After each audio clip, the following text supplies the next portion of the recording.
Welcome, dear listener, to another soothing journey into the sleepy, dusty corners of history. I'm so glad you could join me tonight as we explore a particularly dramatic and complex period, the Crusades. As you settle in and make yourself comfortable, I'd love to know where in the world you're tuning in from and what time of day it is for you. Feel free to leave a comment and let me know. And if you enjoy these gentle explorations of the past, designed to inform and relax in equal measure, I invite you to subscribe for more bedtime-friendly content. Don't worry, I'll wait right here while you get yourself situated, perhaps propping up your pillow or taking a sip of something warm and comforting. There's no need to rush. In the meantime, let your mind begin to wander back through the centuries to a time when the clash of swords and the fervour of faith shaped the course of human events. Picture yourself in medieval Europe in the waning years of the 11th century. It's a world vastly different from our own, a patchwork of feudal kingdoms and fiefdoms, where the pace of life is dictated by the turning of the seasons and the tolling of church bells. For the vast majority, life is a daily struggle, a ceaseless cycle of toil in the fields, huddling for warmth against the bitter cold and the ever-present spectre of disease and hunger. But amidst the hardship, there is also a sense of spiritual longing, a deep yearning for meaning and purpose that soothes every strata of society. In this age of faith, the Church is the beating heart of European civilization, the source of both solace and authority. And it is from the Church that a spark will soon be lit, a spark that will ignite the tinder of religious zeal and set the world ablaze with the fires of holy war. The year is 1095, and in the Grand Cathedral of Clermont, France, Pope Urban II ascends to the pulpit to deliver a sermon that will echo through the ages. With impassioned words, he paints a dire picture. The holy city of Jerusalem, the very site of Christ's passion and resurrection, languishes under the yoke of Muslim rule. The Christian faithful, Urban exhorts, must take up arms to liberate the Holy Land and reclaim it for Christendom. "Dear Volt," the assembled crowd roars back, "God wills it." And so begins one of the most epic and transformative chapters in medieval history, the era of the Crusades. Over the next 2 centuries, wave after wave of Christian warriors will surge out of Europe, braving unimaginable hardships as they battle their way towards Jerusalem. It is a time of legendary heroes and dastardly villains, of clashing armies and Game of Thrones level intrigue, but also of immense human suffering and religious and cultural upheaval. But what was it really like for those who lived through this tumultuous period?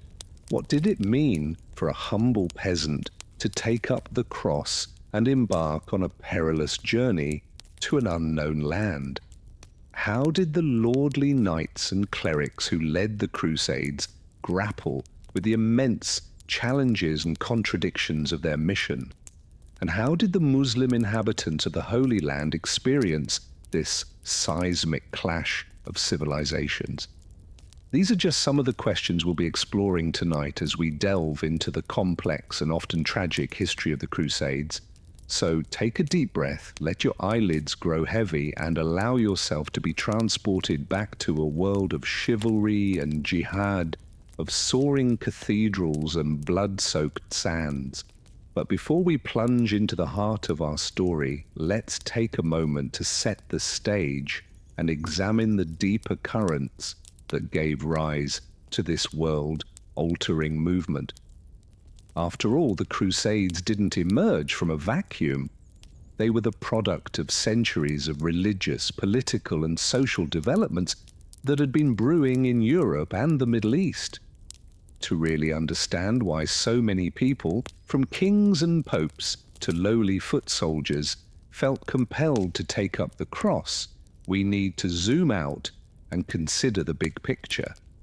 By the late 11th century, European Christendom was undergoing a profound transformation, one marked by rising populations, advances in agriculture and trade, and a renewed sense of spiritual and intellectual vitality. The Church, long the most powerful institution in medieval society, was asserting its authority like never before, with reformist popes seeking to stamp out corruption and heresy while extending their control over the secular realm. At the same time, the feudal aristocracy was growing increasingly restless, eager for new opportunities to expand their power and prestige through military conquest. Meanwhile, in the Middle East, the once mighty Byzantine Empire, the Christian successor to ancient Rome, found itself beset by external threats and internal divisions. To the east, the rising power of the Seljuk Turks posed an existential challenge as these fierce Muslim warriors steadily gobbled up Byzantine territory in Anatolia and menaced the empire's heartland. It was against this backdrop of religious ferment, political instability, and simmering cultural tensions that Pope Urban II issued his fateful call to arms in 1095. But what exactly did he say in that momentous sermon at Clam, and how was his message received by the gathered throngs? According to contemporary accounts, Urban painted a lurid picture of the sufferings of Eastern Christians under Muslim rule, recounting tales of torture, enslavement, and desecration of holy sites. Whether these stories were entirely accurate is beside the point. What mattered was their emotional impact on Urban's audience. With vivid and inflammatory language, the Pope cast the Muslims as savage enemies of Christ who had to be expelled from the Holy Land by force. At the same time, he held out the promise of spiritual rewards for those who took up the cross, the remission of sins, the assurance of a place in heaven, and the glory of being hailed as a soldier of God. It was a potent mix of religious zeal, martial valor, and eschatological urgency. And it struck a chord with the knights and nobles who heard Urban's words that day. Many of them had grown up steeped in the ethos of chivalry, which prized courage, honor, and piety above all else. For them, the chance to put their martial skills to use in the service of God was an irresistible call. But it wasn't just the elites who were swept up in the fervor of the Crusades. Urban's message also resonated with the common folk of Europe, many of whom saw in the expedition to Jerusalem a chance to escape the grinding poverty and oppression of their daily lives. For these poor pilgrims, the crusade offered a tantalizing glimpse of adventure, spiritual renewal, and perhaps even a better life in the Holy Land.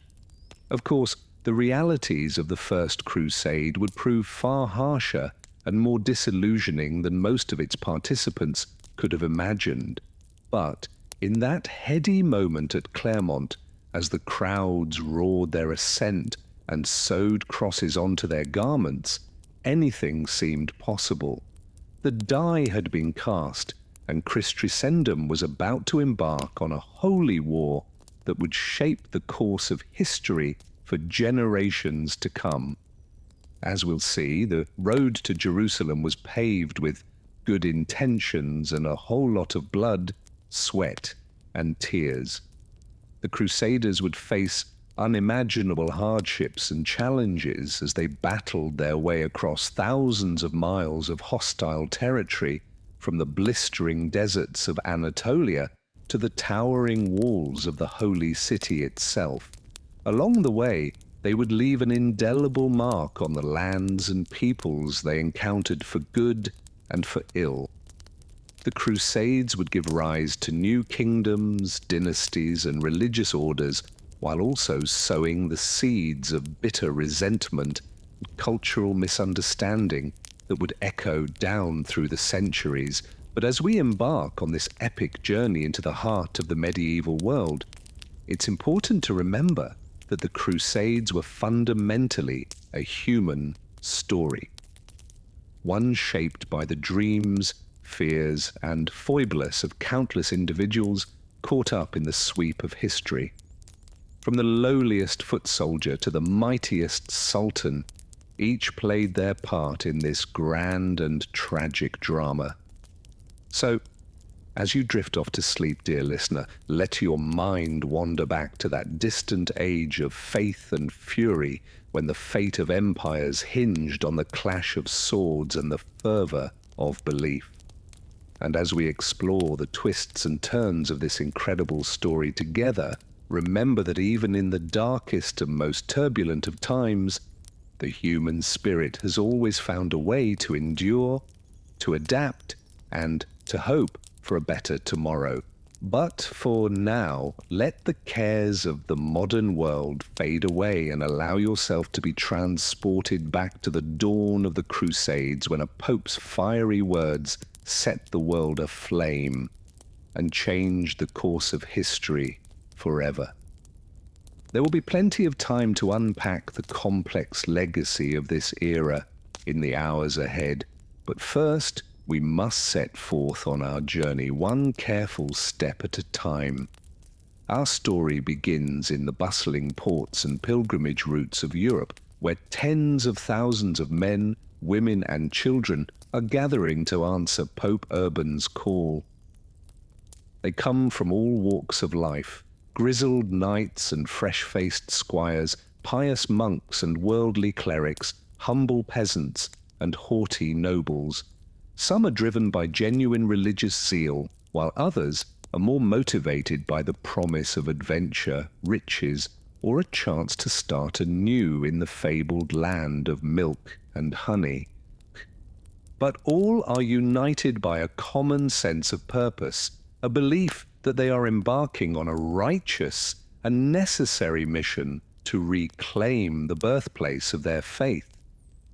As they set out on the long and perilous journey eastward, the Crusaders have little inkling of the trials and tribulations that await them. Many are woefully unprepared for the rigors of travel and combat, lacking adequate supplies, training, or leadership. Others are consumed by vainglory and infighting, more interested in settling scores with their fellow Christians than in doing battle with the infidel. Indeed, the so-called People's Crusade that sets out in the spring of 1096 is a ragtag and unruly mob composed largely of untrained peasants and zealots, led by the charismatic but erratic preacher Peter the Hermit.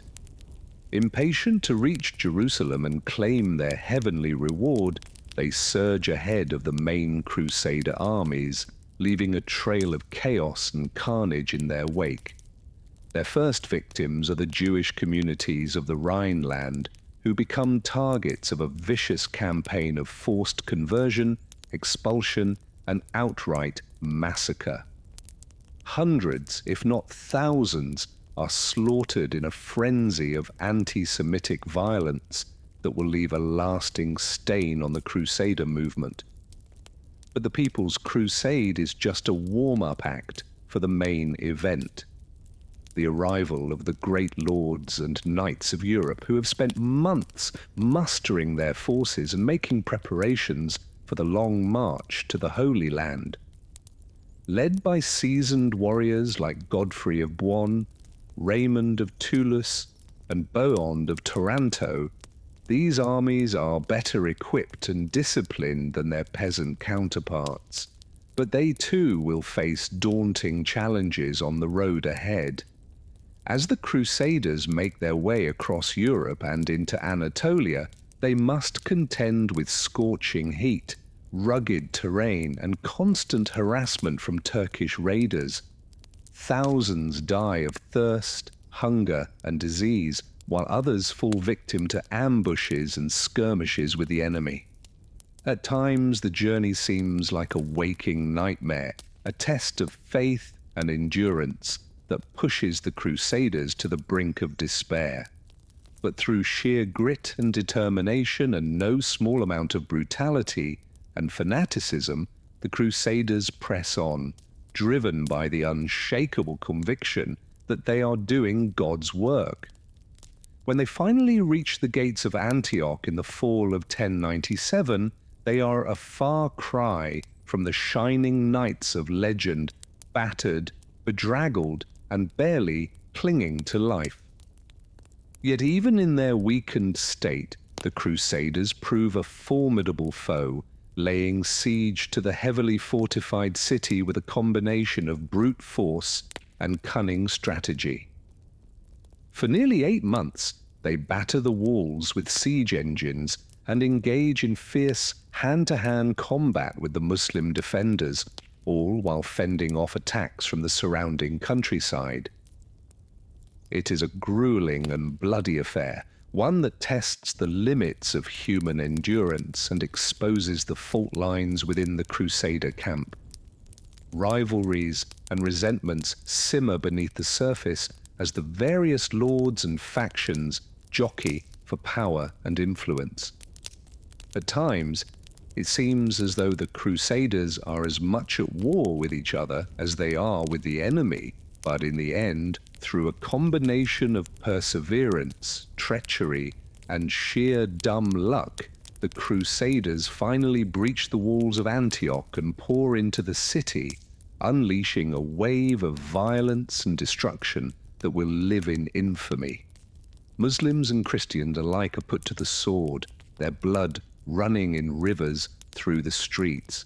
It is a scene of unimaginable horror and brutality, a stark reminder of the depth to which men can sink in the name of God and glory.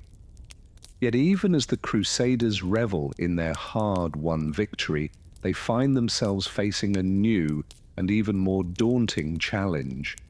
For no sooner have they taken Antioch than they are themselves besieged by a massive Muslim army led by the fearsome Kabulga of Mosul.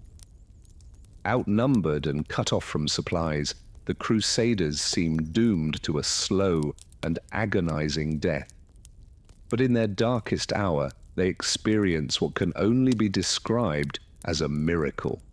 According to legend, a humble peasant named Peter Bartholomew has a vision in which St. Andrew reveals to him the location of the Holy Lance, the very spear that pierced the side of Christ on the cross. After much searching and controversy, the lance is unearthed from beneath the altar of the Cathedral of St. Peter, and its discovery electrifies the Crusader camp. Emboldened by this tangible sign of divine favor, the Crusaders rally their flagging spirits and prepare for a desperate last stand.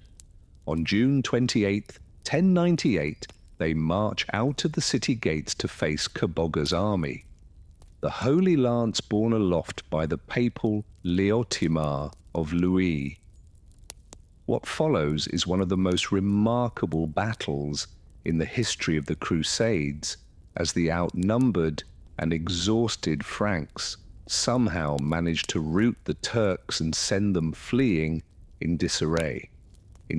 It is a stunning victory, one that cements the Crusaders' grip on Antioch and opens the way for their final push towards Jerusalem.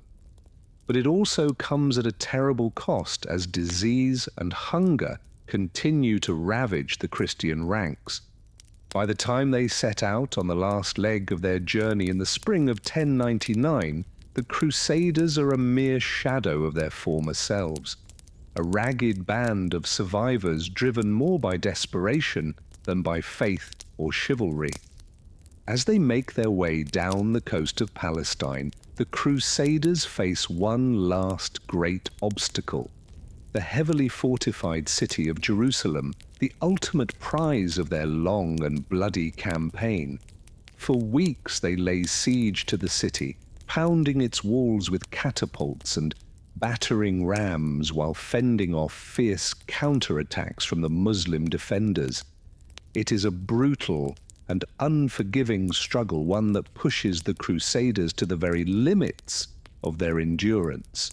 Many are killed or wounded in the fighting, while others succumb to the ravages of thirst and disease. But through sheer grit and determination, the Franks finally breach the walls on July 15th, 1099, and pour into the city in a frenzy of violence and destruction. What follows is one of the darkest chapters in the history of the Crusades. As the victorious Christians unleash a wave of slaughter and pillage that will stain their reputation for generations to come, Muslims and Jews alike are put to the sword, their bodies piled high in the streets, and their blood flowing through the holy places of the city. It is a scene of unimaginable horror and brutality, a stark reminder of the savagery that lurks within the human heart.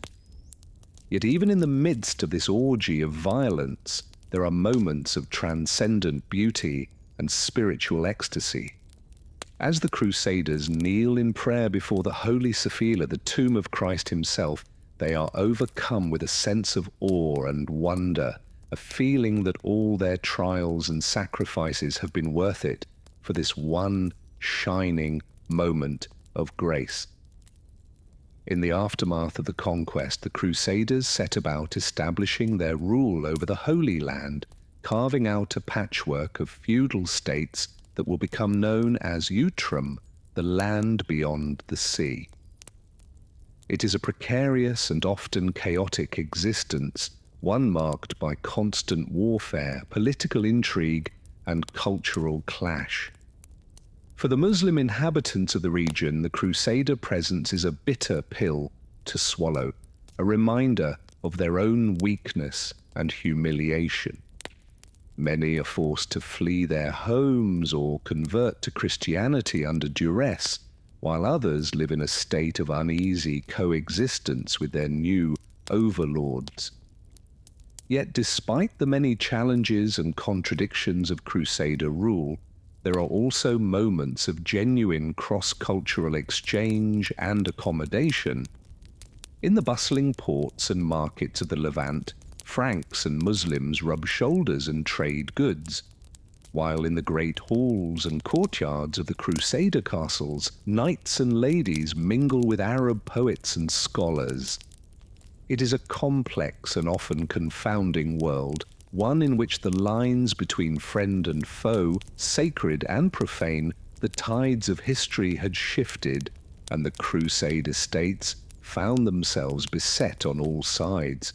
The once formidable castles that dotted the landscape of the Holy Land now felt more like isolated islands in a rising sea of Muslim resistance. Life in these outposts was a far cry from the glory and riches promised by the early crusading preachers. For the soldiers and settlers who called them home, daily life was a grinding cycle of sweltering heat, meager rations, and the constant threat of enemy attack. But there were still some who clung to the dream that had drawn so many to the east, the chance to carve out a new life, to walk in the footsteps of Christ and his apostles. They were the stubborn ones, the true believers, the ones who refused to relinquish their tenuous grip on this arid patch of sacred ground. One can hardly blame them for their tenacity. After all, generations of crusaders had sacrificed everything, wealth, status, even their very lives, to wrest these territories from Muslim control. To abandon them now would be to admit the futility of that sacrifice, to concede that it had all been for naught. And so they persevered. These Frankish lords and ladies, knights and priests, artisans and farmers. They woke each morning to the call of the muezzin from the minarettes of nearby Muslim villages. They haggled in marketplaces scented with exotic spices and patrolled walls bleached white by the relentless Mediterranean sun. At night, They dozed fitfully beneath the flicker of oil lamps, their dreams haunted by the spectre of the enemy at the gates. It was a precarious existence, to be sure, but also a strangely enchanted one. In the twisting alleyways of Jerusalem and Acre, Tripoli and Tai, one could hear a babel of languages: French and Italian, Arabic and Greek, Armenian and Syriac. The cultural barriers that had once seemed so rigid began to erode, worn away by the necessities of trade and diplomacy. Crusaders married local Christian women and fathered children who grew up speaking the languages of both East and West. They adopted the flowing robes and pointed helmets of their Muslim adversaries, even as they clung fiercely to their Catholic faith. Hybridized art and architecture flourished, blending European and Islamic influences into something wholly unique. But this fragile cosmopolitanism could not mask the fundamental instability of the Crusader estates. The Muslim princes, who had been so divided in the early days of the Crusades, were beginning to put aside their differences, rallying around charismatic leaders who promised to drive the Franks back into the sea once and for all. Chief among these was Saladin, the Sultan of Egypt and Syria. Born into a prominent Kurdish family, Saladin had risen through the ranks of the Fatimid Caliphate before seizing power in a daring coup. He was a brilliant military strategist and a savvy politician, but above all, he was a devout Muslim who burned with zeal to reclaim Jerusalem for Islam. As Saladin began to consolidate his power, the Crusaders watched with growing unease. They knew all too well that their hold on the Holy Land was only as strong as the disunity of their enemies. With each passing year, that disunity was eroding, and the day of reckoning drew nearer. For now, though, life in the Crusader states carried on much as it always had. The nobles schemed and squabbled, jockeying for influence in the royal courts of Jerusalem and Cyprus. The military orders, the Templars and Hospitallers, the Teutonic Knights, trained relentlessly for the battles to come, even as they tended to the sick and the poor. And the common people, the shopkeepers and craftsmen, the farmers and herdsmen, simply tried to eke out a living in this harsh and unforgiving land. They married and gave birth, celebrated feasts and mourned losses, all the while knowing that everything they had built could be swept away in an instant by the vagaries of politics or the tides of war. It was a strange and paradoxical existence poised between the sacred and the profane, the earthly and the eternal. In the Crusader states, one could attend Mass in the morning, haggle over silks and spices in the afternoon, and stand guard on the ramparts all through the night, peering into the darkness for any sign of the enemy's approach. Perhaps that is why even now, centuries after the last Frankish foothold crumbled into the sea, the Crusader era continues to exert such a powerful hold on our imaginations. It was a time of great cruelty and great courage, of pious devotion and base avarice, of clashing civilizations and surprising moments of cross-cultural exchange. For all its violence and brutality, there is something strangely compelling about this chapter in human history, a sense that in the clash of Crusaders and Tsaris, something fundamental was being worked out about the relationship between East and West, Christianity and Islam, the old world order and the new. Of course, for those who actually lived through the Crusades, such lofty considerations were likely far from their minds. They were too busy trying to survive, to coax a meager harvest from the stony soil, to fend off disease and hunger, to keep their swords sharp and their faith unshakable in the face of an implacable foe. It was a hard life, a brutal life, a life that demanded everything of those who chose to embrace it. And yet, for all that, it was also a life shot through with moments of transcendence. The soaring beauty of a Gothic cathedral, the rush of adrenaline in the heat of battle, the quiet satisfaction of a prayer uttered in the hush of a candle-lit chapel. These were the paradoxes that defined life in the Crusader states. The way that the sacred and the profane, the sublime and the squalid, seemed to exist side by side, inextricably intertwined. It was a world of stark contrasts and uneasy compromises where the lofty ideals of the Crusades constantly bumped up against the messy realities of human nature. As Saladin's power grew and the Muslim world began to unite against the Crusaders, these paradoxes would be thrown into ever sharper relief. The final reckoning was coming, and the Franks of Outram would soon be forced to confront the ultimate test of their faith and their fortitude. But that is a story for another time. For now, we leave them here. These crusaders and settlers, these men and women who risked everything to carve out a new life in the shadow of the cross and the crescent.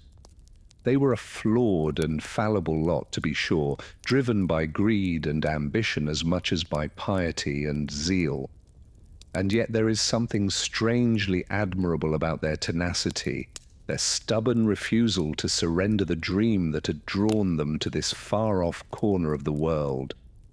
In a time of great upheaval and uncertainty, they clung to their faith and their sense of purpose with a grim determination that even now, centuries later, commands a certain grudging respect. So let us pause for a moment to remember them, the knights and the ladies, the priests and the pilgrims, the farmers and the artisans who lived and loved and fought and died beneath the blazing sun of the Holy Land. Theirs was a world very different from our own.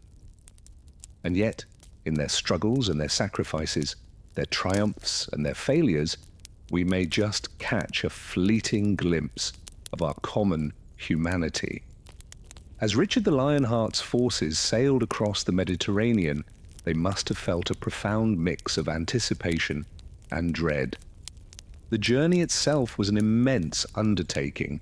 Supplying a Crusader army was a logistical nightmare. Food and water had to last for months at sea. Horses were crammed into the holds of ships, standing in their own filth.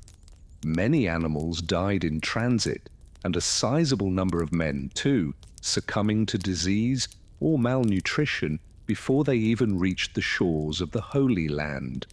Those who survived the voyage then had to march through scorching deserts and rugged mountains to reach their objectives. The armored knights, well equipped as they were, must have baked inside their mail and padding under the relentless Near Eastern sun. At times, it would have felt more like a death march than a holy war. Along the way, they skirmished with Saladin's swift-moving forces. The Sultan's mounted archers would dash close, let fly a volley of arrows, and then slip away before the knights could mount a proper charge. It was a frustrating and demoralizing form of combat for the Crusaders, who were used to meeting their foes head-on in brave clashes of horse and steel. But Richard was a cunning commander, and he adapted his tactics to the unfamiliar terrain. At the Battle of Aruf in 1191, he masterfully timed a sudden charge of his knights to scatter and destroy the harassing enemy cavalry. Stunned by the speed and ferocity of the unexpected attack, Saladin's men were put to flight, leaving Richard in possession of the field and the road northward to Jaffa. The Leonhae Heart pressed on, retaking key Crusader strongholds along the Palestinian coast. His disciplined troops and tactical brilliance brought him to within striking distance of Jerusalem itself. But dwindling supplies, mounting casualties, and discontent within his war-weary army eventually convinced Richard that the city was for the moment unattainable. With winter approaching and his men yearning to return home, he grudgingly agreed to a 3-year truce with Saladin. It was a bitter pill for the proud king to swallow. Though he'd scored numerous battlefield victories and restored the Kingdom of Jerusalem as a viable entity, Richard's crusade ended without achieving its ultimate goal. The holiest city in Christendom remained tantalizingly out of reach. As he sailed back to Europe, Richard must have brooded on the inconclusive outcome of his efforts. Despite all the blood spilled and treasure spent, the fundamental situation in the Holy Land remained unchanged. The Kingdom of Jerusalem still clung to a precarious existence, surrounded by a united Muslim front under a formidable leader. In a sense, Richard's crusade marked the beginning of the end for the Crusader states. While they would linger for another century, their grip on the Levant was increasingly shaky. Muslim rulers like the Mamluks of Egypt systematically chipped away at Crusader holdings, and no major European crusades arrived to shore them up. Enthusiasm for the distant, costly wars waned as the political situation in Europe grew more complex. For the inhabitants of the Crusade states, this was an ever-present source of anxiety. They lived their lives under a cloud of existential dread, knowing that their Christian redoubts could at any moment be overwhelmed by the Muslim forces that surrounded them. The looming spectre of siege, starvation, and slaughter was a constant psychological burden. It's difficult for us to imagine that level of stress and uncertainty. The nearest modern parallel might be living in West Berlin during the tensest years of the Cold War, with the Red Army perched just outside the city limits. But even that doesn't quite capture the totality of the threat the Crusaders faced, or the grim fate that awaited them if their defences failed. In this pressure cooker environment, the Franks of Outremer developed a unique hybrid culture. They adopted local customs and garb, becoming over time almost unrecognizable to their Western European cousins. Intermarriage between Crusaders and natives was not uncommon, giving rise to a new generation that straddled both worlds. But this cultural fluidity didn't necessarily translate into peaceful coexistence. The fundamental purpose of the Crusader states was, after all, to maintain Christian control over Muslim lands. This objective, and the bloody wars waged in pursuit of it, bred lasting resentment among the subjugated populations. Cooperation was always tenuous and provisional. The military orders, like the Knights Templar and Knights Hospital, embodied this tension. Formed to protect Christian pilgrims and fight the enemies of the faith, they combined monastic piety with a fierce warrior ethos. In many ways, they were the hardened tip of the Crusader spear, the most implacable foes of Islam. But living in constant readiness for war took a heavy toll, even on these dedicated knights. The Templars and Hospitallers lived according to strict rules, their days regimented by prayer and training. They were forbidden to marry or own property, their entire lives devoted to the defense of the Holy Land. It was a harsh and Spartan existence, one that left little room for levity or leisure, and yet for all their aestheticism, the military orders grew rich and powerful. Showered with donations and bequests from pious Europeans, they amassed vast land holdings and became involved in finance and trade. This wealth allowed them to construct formidable castles and fortresses, like the Templar stronghold of Tortosa or the hospital castle Croix de Chevalier. These imposing edifices served as the nerve centers of the Crusader states. the anchor points from which Frankish power projected into the surrounding countryside. But they were also stark reminders of the Latin East's inherent fragility. No matter how thick the walls or how valiant the defenders, they were always in the end isolated islands in a Muslim sea. This sense of precarity of living constantly on a knife's edge suffused every aspect of existence in Utrecht.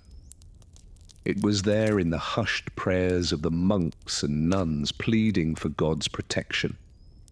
It was there in the clipped banter of the knights as they patrolled the pilgrim roads, eyes always scanning the horizon for danger. It was there in the furtive glances and guarded whispers of the native Christians and Muslims who lived under Crusader rule, never quite sure where they stood or what the future might bring. Over time, this ambient anxiety wove itself into the very fabric of the Crusader states. It shaped their culture, their politics, their religion, a constant thrumming undertone that colored every interaction and decision. And it never really went away. Even in moments of relative peace and stability, the knowledge that it could all come crashing down at any instant was always there, lurking in the back of every mind. This, perhaps more than anything else, is what made life in the Latin East so psychologically harrowing. It wasn't just the physical dangers, the battles, the sieges, the diseases. It was the unrelenting mental stress, the low-grade dread that seeped into every waking moment. It was the bone-deep understanding that everything you knew, everyone you loved, could be ripped away in an eye link by forces beyond your control. For the Crusaders and their descendants, that realization must have been a constant weight, pressing down on their shoulders as they went about their daily lives. It's a feeling that's hard for us to fully grasp from the comfort and security of the modern world, but try to imagine it. That gnawing, ever-present fear, the sense that the sword of Damocles is always dangling just above your head. Now picture living with that feeling for years, even decades. Picture waking up with it every morning, going to bed with it every night, bed with it. Picture trying to build a life, to raise a family, to find some scrap of joy and meaning, all while knowing that the thread could snap at any moment and bring it all tumbling down. That was the reality for the denizens of Utrecht.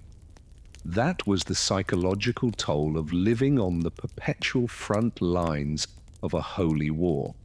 And it's a big part of what made life in the Crusader states so profoundly challenging, so utterly exhausting, in a way that's difficult to fully appreciate from the distance of centuries.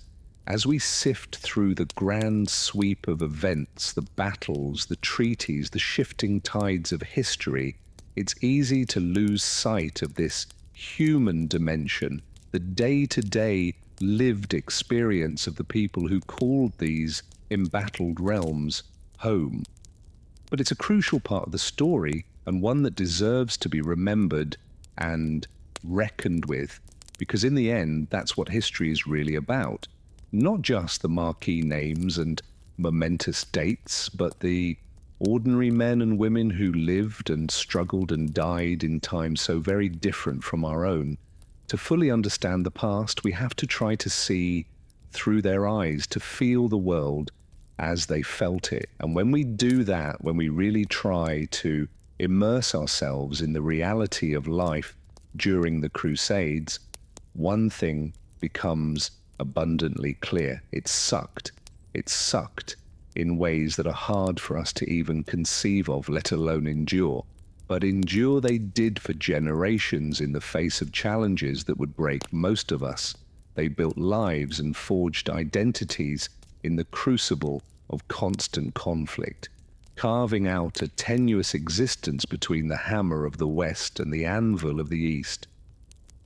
Their story is one of resilience in the face of unrelenting adversity. It's a testament to the human capacity to adapt, to persist, to find some way to carry on even in the most trying of circumstances. And while we may not envy them their lot, we can certainly marvel at their fortitude. So, as we lay back and let our minds drift as we ponder the twists and turns of this turbulent chapter in human history, let's spare a thought for the individuals who lived it. For the Crusader knights and the Muslim warriors, for the pilgrims and the peasants.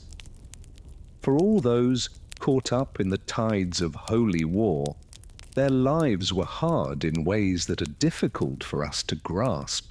They were shaped by forces beyond their control, buffeted by the winds of religious fervor and political ambition. But they were also marked by moments of grace and humanity, by the small triumphs and quiet joys that make even the darkest times bearable. As we drift off to sleep, let's hold those moments in our thoughts. Let's remember that even in the midst of the most tumultuous periods, there are always glimmers of light, always reasons to hope and to carry on. That's the lesson of the Crusades, and it's one that still resonates down through the centuries. So, close your eyes and let the distant past wash over you. Imagine the clanking of armor and the thunder of hooves, the murmur of prayers and the clash of swords. But imagine too the laughter of children at play, the comfort of a warm hearth on a cold night, the simple joy of a hard-earned moment's rest. These are the threads that make up the tapestry of human experience in all its rich and complicated hues. And as we surrender to sleep's embrace, we can take solace in the knowledge that no matter how dark the night or how uncertain the dawn, those threads endure, weaving us all into the endless, ever-unfolding story of our shared past. The Crusades left a complex and bloody legacy that echoes through the centuries to our modern day. The clash of religions, cultures, and empires that played out in the Holy Land forever reshaped the medieval world and beyond. But while knights and kings waged their epic battles, it was the common people who bore the brunt of the suffering hardship. Life in the Crusader states established by the conquering Christian armies was tenuous and fraught with danger. After the brutal sacking of Jerusalem in 1099, where Crusaders massacred much of the city's Muslim and Jewish population, an uneasy coexistence developed between the newly arrived European invaders and the local inhabitants. The Crusaders established four main states: the county of Edessa, the Principality of Antioch, the county of Tripoli, and most importantly, the Kingdom of Jerusalem. These outposts of Latin Christendom clung to the eastern edge of the Mediterranean, surrounded by often hostile Muslim powers. For the Crusaders who settled in these lands, life was a constant struggle marked by warfare, political intrigue, and the ever-present spectre of death and disease. Many had embarked on the crusade with lofty dreams of religious glory or hopes of carving out new lands and titles for themselves in the East. The reality proved far harsher than the fantasy. The early Crusader states were a hodgepodge of feudal fiefdoms loosely united under the authority of the ruler of Jerusalem. In the early days, that title fell to the noblemen who had played a leading role in the First Crusade, starting with Godfrey of Bouillon, who took the humble title Defender of the Holy Sephilah, rather than king. After his death in 1100, his brother Baldwin of Bologna succeeded him, shedding that pretense and crowning himself King Baldwin I of Jerusalem. Under Baldwin and subsequent kings, the Latin Kingdom of Jerusalem slowly expanded and solidified its grip on the surrounding territories of Palestine. The port city of Acre became the kingdom's key lifeline to Europe, through which a steady trickle of new crusaders, pilgrims, and supplies helped sustain the fledgling state.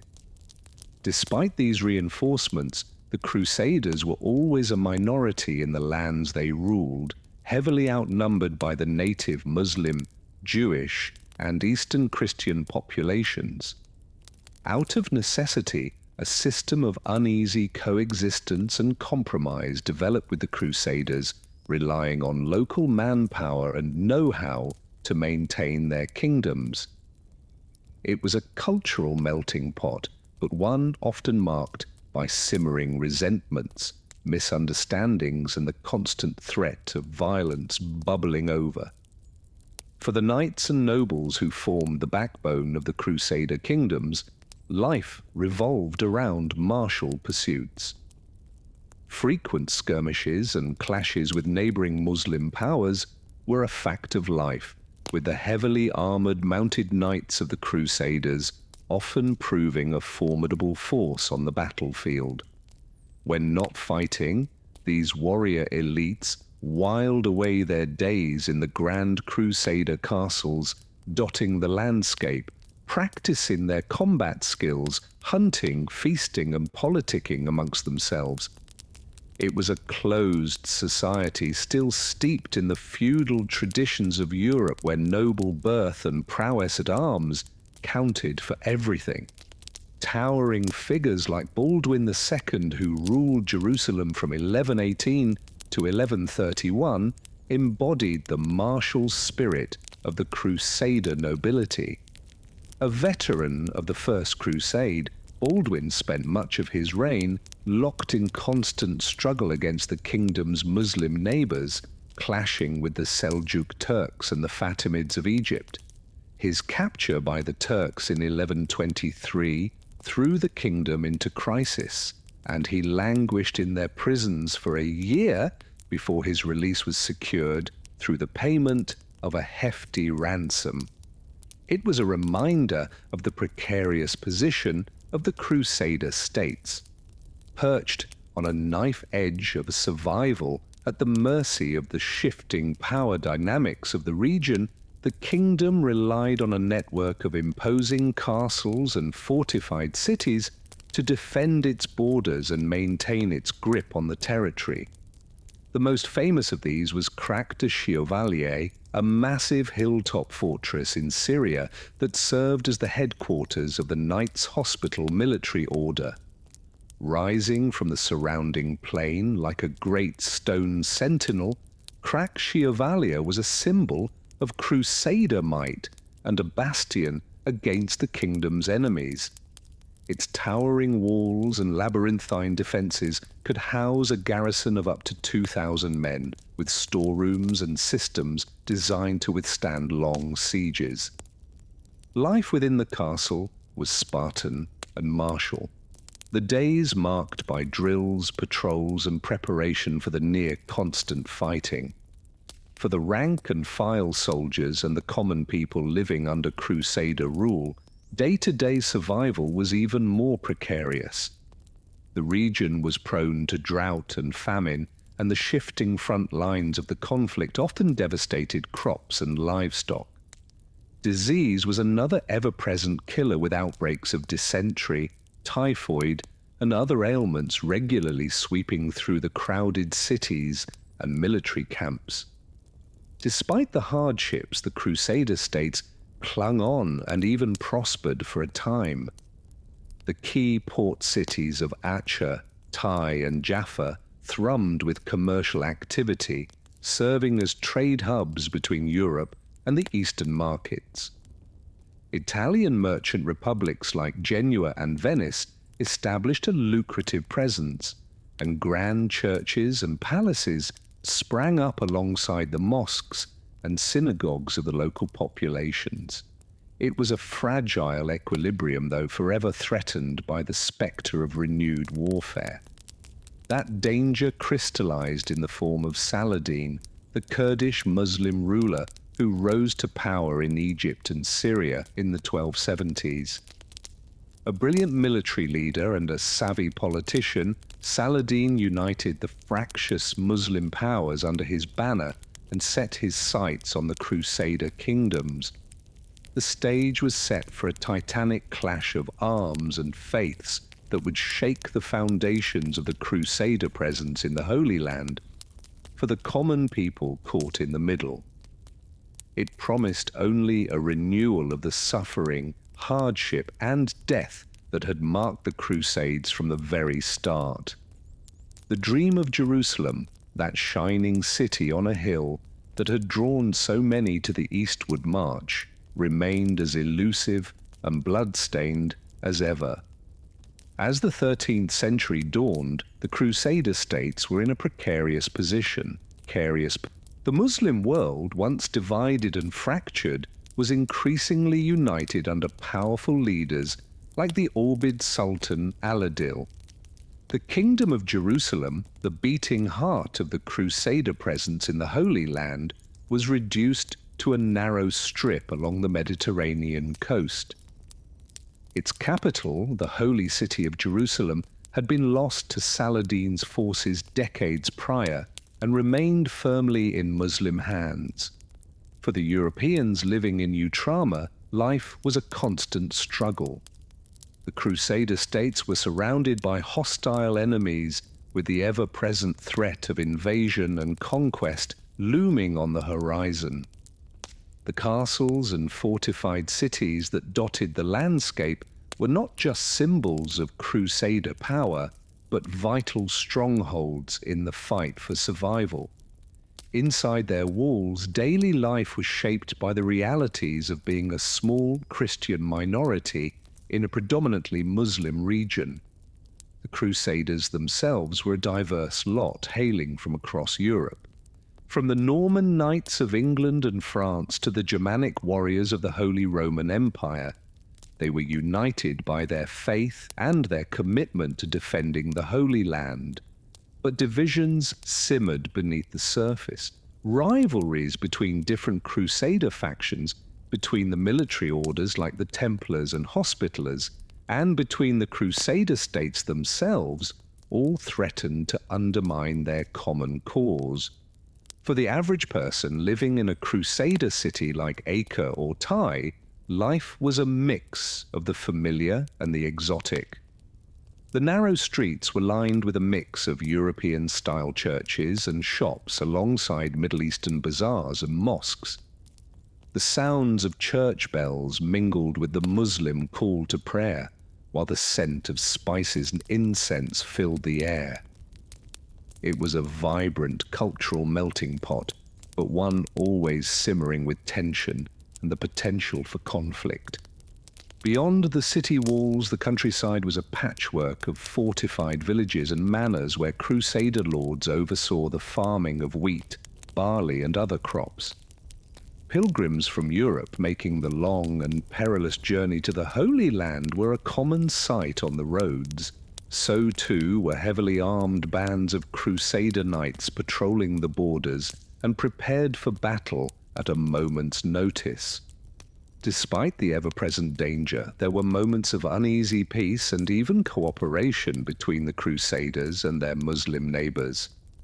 Trade flowed between the cities of Utrama and the great metropolises of the Muslim world like Cairo and Damascus. Crusader lords sometimes formed alliances with Muslim rulers against common enemies. There were even instances of cultural exchange with European scholars studying Arabic texts and Muslim artisans crafting goods for Crusader patrons. But such moments of daunt were fleeting. The fundamental reality was that the Crusaders were foreign invaders occupying Muslim lands, and the resentment and hostility this generated was never far from the surface. As the 13th century progressed, that simmering tension would boil over into renewed conflict, a struggle that would ultimately seal the fate of the Crusader states. For the Europeans who had made Utra their home, the looming end of the Crusader era would be a time of great upheaval and uncertainty. Many would flee back to Europe, abandoning the castles and cities they had called home for generations. Others would make the fateful decision to stay, facing an uncertain future under Muslim rule. But for all of them, the experience of living on the front lines of the Crusades would leave an indelible mark, a legacy that would shape the course of history long after the last Crusader kingdom fell. As the 13th century wound on, the Crusader states were caught between the hammer of the Mammals and the anvil of the Mongols. The Mammals were a formidable new power in the Muslim world, a caste of slave soldiers who had seized control of Egypt and Syria. They were fiercely devoted to Islam and saw the Crusaders as an affront to their faith that had to be expugned. The Mongols, meanwhile, were a terrifying new threat from the east. These nomadic warriors, united under Genghis Khan and his successors, had carved out the largest contiguous empire the world had ever seen, stretching from Korea to Hungary.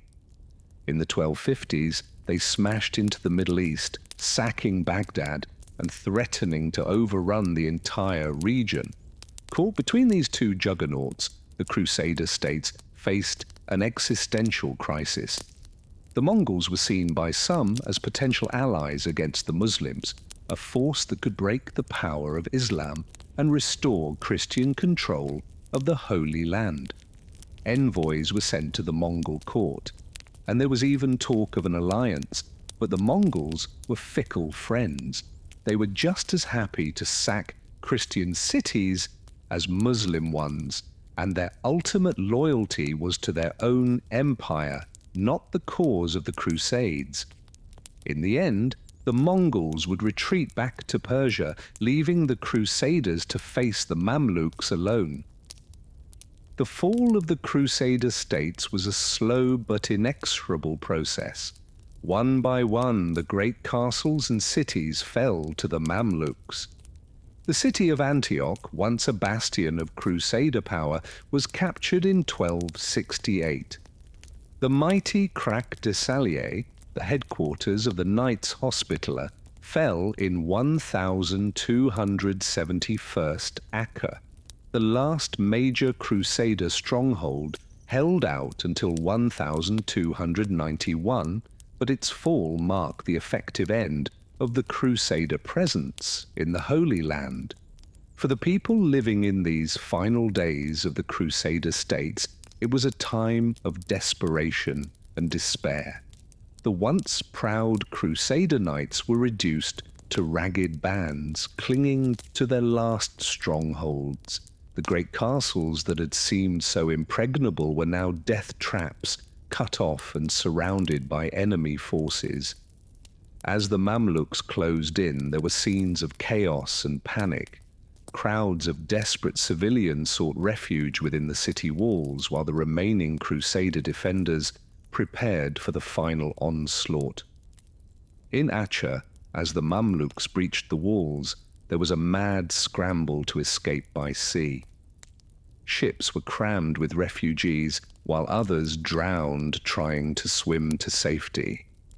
For those who couldn't escape, the fall of the cities meant slavery or death.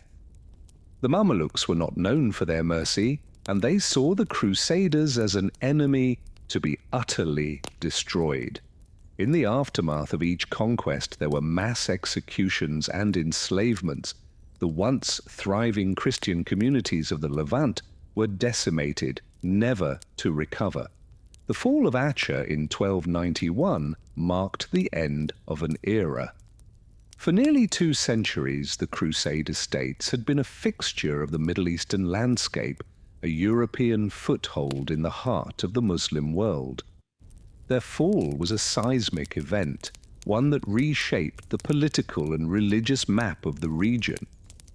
But while the Crusader era had ended, its legacy would endure.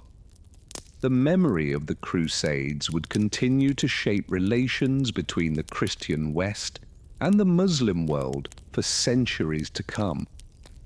It would be invoked by later generations from the Ottoman sultans to modern-day jihadists as a symbol of the eternal struggle between Islam and Christendom.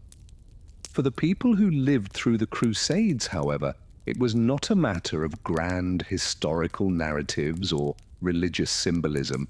It was a matter of life and death, of trying to survive in a world torn apart by war and religious strife. It was a world where violence and brutality were everyday realities, where the line between friend and enemy was always shifting, and where the promise of eternal salvation was the only comfort in a life of constant danger and hardship. In the end, perhaps that is the most enduring legacy of the Crusades, not the grand castles or the epic battles, but the human stories of those caught up in the maelstrom, the stories of the knights and foot soldiers, the merchants and peasants, the men and women who lived and died on the front lines of this centuries-long clash of civilizations. Their voices may be lost to history, but their struggles, their triumphs and tragedies still resonate down through the ages.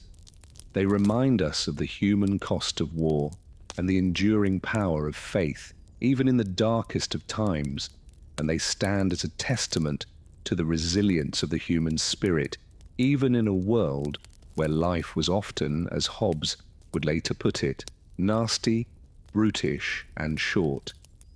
As we look back on the Crusades from the vantage point of the modern world, it's easy to see them as a stark reminder of just how much it sucked to live in the Middle Ages.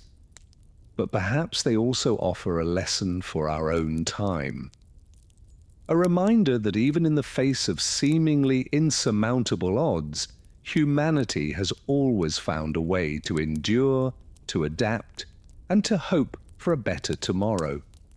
And with that, we come to the end of our journey through one of the most turbulent and dramatic chapters in human history. The Crusades may be long over, but their echoes continue to reverberate through our world today. They stand as a testament to the power of faith and the folly of war, and as a reminder of the indomitable spirit of the men and women who lived through them. So the next time you find yourself complaining about the inconveniences of modern life, just remember, at least you're not trying to survive in a medieval crusader castle, waiting for the mammals to come knocking at your gate. And with that comforting thought, dear listener, I bid you good night. May your dreams be filled not with the clash of swords and the thunder of siege engines, but with the simple joys and comforts of the modern world. Until next time, this is your humble history host signing off.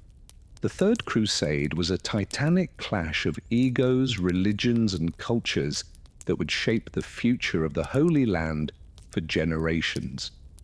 At the heart of this epic struggle were two legendary figures: Richard the Lionheart, the newly crowned King of England, and Saladin, the formidable Muslim leader who had united the Islamic world against the Crusaders. Richard was a true warrior king renowned for his bravery, tactical brilliance, and fiery temper. He had taken the cross and vowed to recapture Jerusalem from Saladin no matter the cost. But first he had to navigate the treacherous politics of the Crusader estates. The other leaders, like Philip II of France and Frederick Barbarossa of Germany, were wary of Richard's ambition and feared he would use the crusade to expand his own power. As Richard and his forces made their way to the Holy Land, they faced countless challenges and hardships. The journey was long and arduous, with many falling victim to disease, starvation, and skirmishes with hostile forces along the way. But Richard was undaunted. He was determined to prove himself as a leader and fulfill his sacred oath to retake Jerusalem. When Richard finally arrived in the Holy Land in 1191, he found the Crusader states in disarray. The fall of Jerusalem and the disaster at Hattin had shattered morale and left the Crusaders on the defensive. But Richard wasted no time in taking charge. He captured the strategically important city of Acre after a lengthy siege and ruthlessly executed 2,700 Muslim prisoners when Saladin failed to pay their ransom. It was a brutal act that sent shockwaves through the Muslim world and set the stage for a bitter confrontation with Saladin. Over the next 2 years, Richard and Saladin would engage in a deadly game of cat and mouse, marked by raids, skirmishes, and a few pitched battles. Richard proved himself to be a brilliant tactician, using his cavalry to great effect and scoring victories against numerically superior Muslim forces. His most famous triumph came at the Battle of Ars in 1191, where he led a daring charge that broke the Muslim lines and scattered Saladin's army. But despite his military successes, Richard was unable to retake Jerusalem. The city was too well defended and his own forces were depleted and exhausted. In the end, he was forced to negotiate a truce with Saladin that allowed Christian pilgrims to visit Jerusalem's holy sites, but left the city itself in Muslim hands. It was a bitter pill for Richard to swallow, but he had little choice. The Third Crusade came to an end in 1992, with both sides claiming victory. Richard had successfully defended the Crusader states and dealt Saladin a serious blow, but he had failed in his ultimate goal of recapturing Jerusalem. Saladin, for his part, had held on to the holy city and forced the Crusaders to acknowledge Muslim control of the region. As Richard sailed back to Europe, he could take pride in his military achievements, but also reflect on the futility of the Crusades. Despite all the blood and treasure that had been expended, the Holy Land remained firmly in Muslim hands. The dream of a Christian Jerusalem had proven to be a mirage, one that would continue to lure European rulers and warriors for generations to come. For those who lived through the Third Crusade, it was a time of incredible hardship, violence, and uncertainty. The clash of religions and cultures had brought out the worst in both sides, with atrocities, acts of brutality committed by all. The common people, as always, bore the brunt of the suffering. They were caught between the ambitions of their rulers and the harsh realities of life in a war-torn land. But amidst all the darkness and despair, there were also moments of hope and humanity. Stories of chivalry and honor, of enemies who respected each other's bravery and skill. Tales of ordinary people who found ways to coexist and even cooperate despite their differences. These glimmers of light, however fleeting, serve as a reminder that even in the darkest of times, the human spirit can endure. As the dust settled on the Third Crusade, the stage was set for yet another chapter in the long and bloody history of the Crusades. The dream of a Christian Jerusalem still burned brightly in the hearts of European rulers and knights, even as the realities on the ground made it seem ever more distant. In the coming years, new crusades would be launched, each with its own twists and turns, triumphs and tragedies. But one thing remained constant: the incredible hardship and suffering endured by those caught up in these holy wars. For the people of the Holy Land, whether Christian, Muslim, or Jewish, the Crusades were a time of unending chaos and conflict, a time when the whims of distant rulers could upend their lives at any moment. The Fourth Crusade, launched in 1202, would take an even more bizarre and tragic turn than its predecessors. Instead of heading to the Holy Land, the Crusaders would find themselves embroiled in a complex web of political intrigue and betrayal that would lead them to the gates of one of the most glorious cities of the medieval world, Constantinople, the capital of the Byzantine Empire. The story of the Fourth Crusade is one of greed, ambition, and unintended consequences. It all began with the best of intentions. The desire to strike a decisive blow against the Muslim world and recapture Jerusalem once and for all. But as so often happens in the tangled web of history, things did not go according to plan. The Crusaders, led by the charismatic but ruthless Boniface of Mueller, found themselves deep in debt to the Venetians, who had provided them with ships and supplies for the journey. The Venetians, ever the canny merchants, saw an opportunity to use the Crusaders as a tool to further their own commercial interests. They convinced the Crusaders to help them capture the city of Zara, a Christian stronghold that had rebelled against Venetian rule. This act of aggression against fellow Christians was a shock to many of the Crusaders, who saw it as a betrayal of their sacred vows.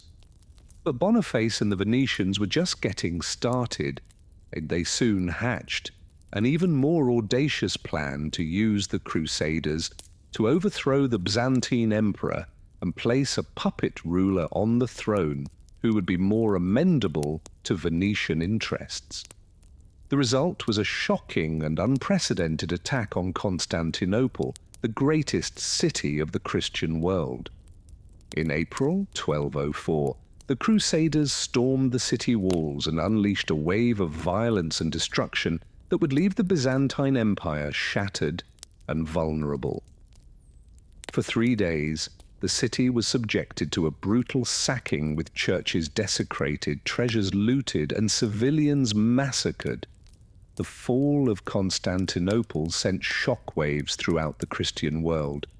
It was an act of betrayal and sacrilege that would have profound consequences for centuries to come. The Byzantine Empire, once a bulwark against Muslim expansion, was left weakened and divided, easy prey for the Ottoman Turks, who would eventually conquer it. For the people of Constantinople, the Fourth Crusade was a nightmare of unimaginable proportions. The city that had stood for 1,000 years as a beacon of civilization and learning was reduced to a smouldering ruin, its people left to pick up the pieces and rebuild their shattered lives. The legacy of the Fourth Crusade is one of shame and infamy, a dark chapter in the history of the medieval world.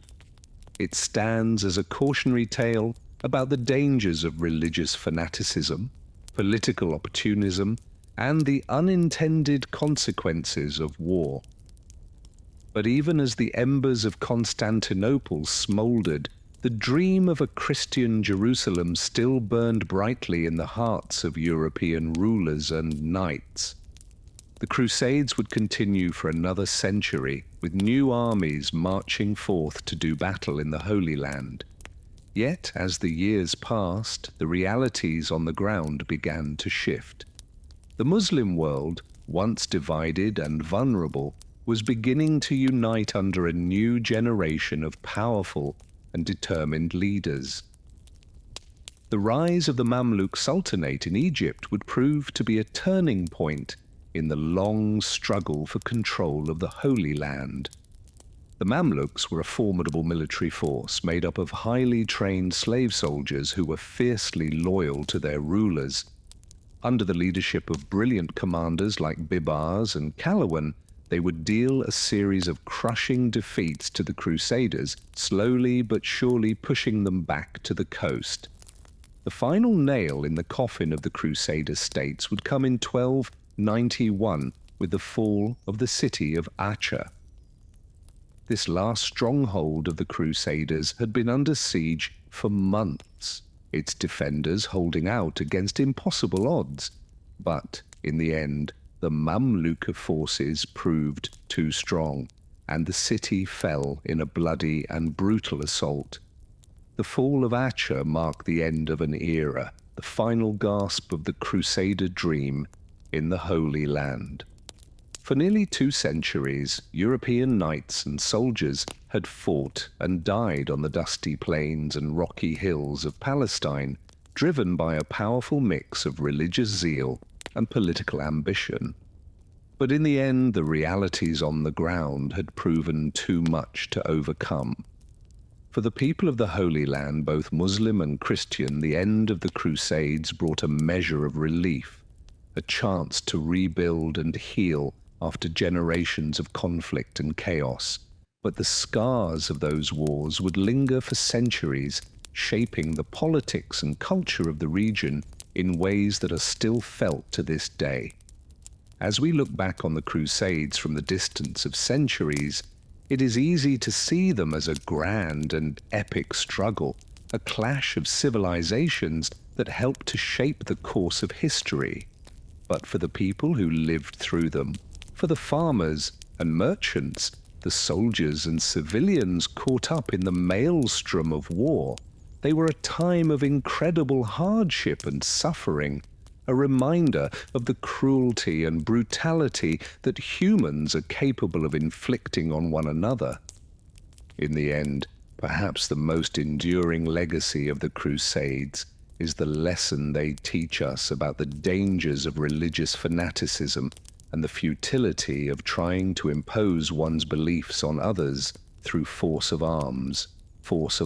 It is a lesson that we would do well to remember, even as the world continues to grapple with the complex and often contentious relationship between faith and politics. For those of us living in the relative comfort and security of the modern world, it can be hard to imagine the daily realities of life during the Crusades, the constant fear of violence, the grinding poverty, the sense of powerlessness in the face of forces beyond one's control.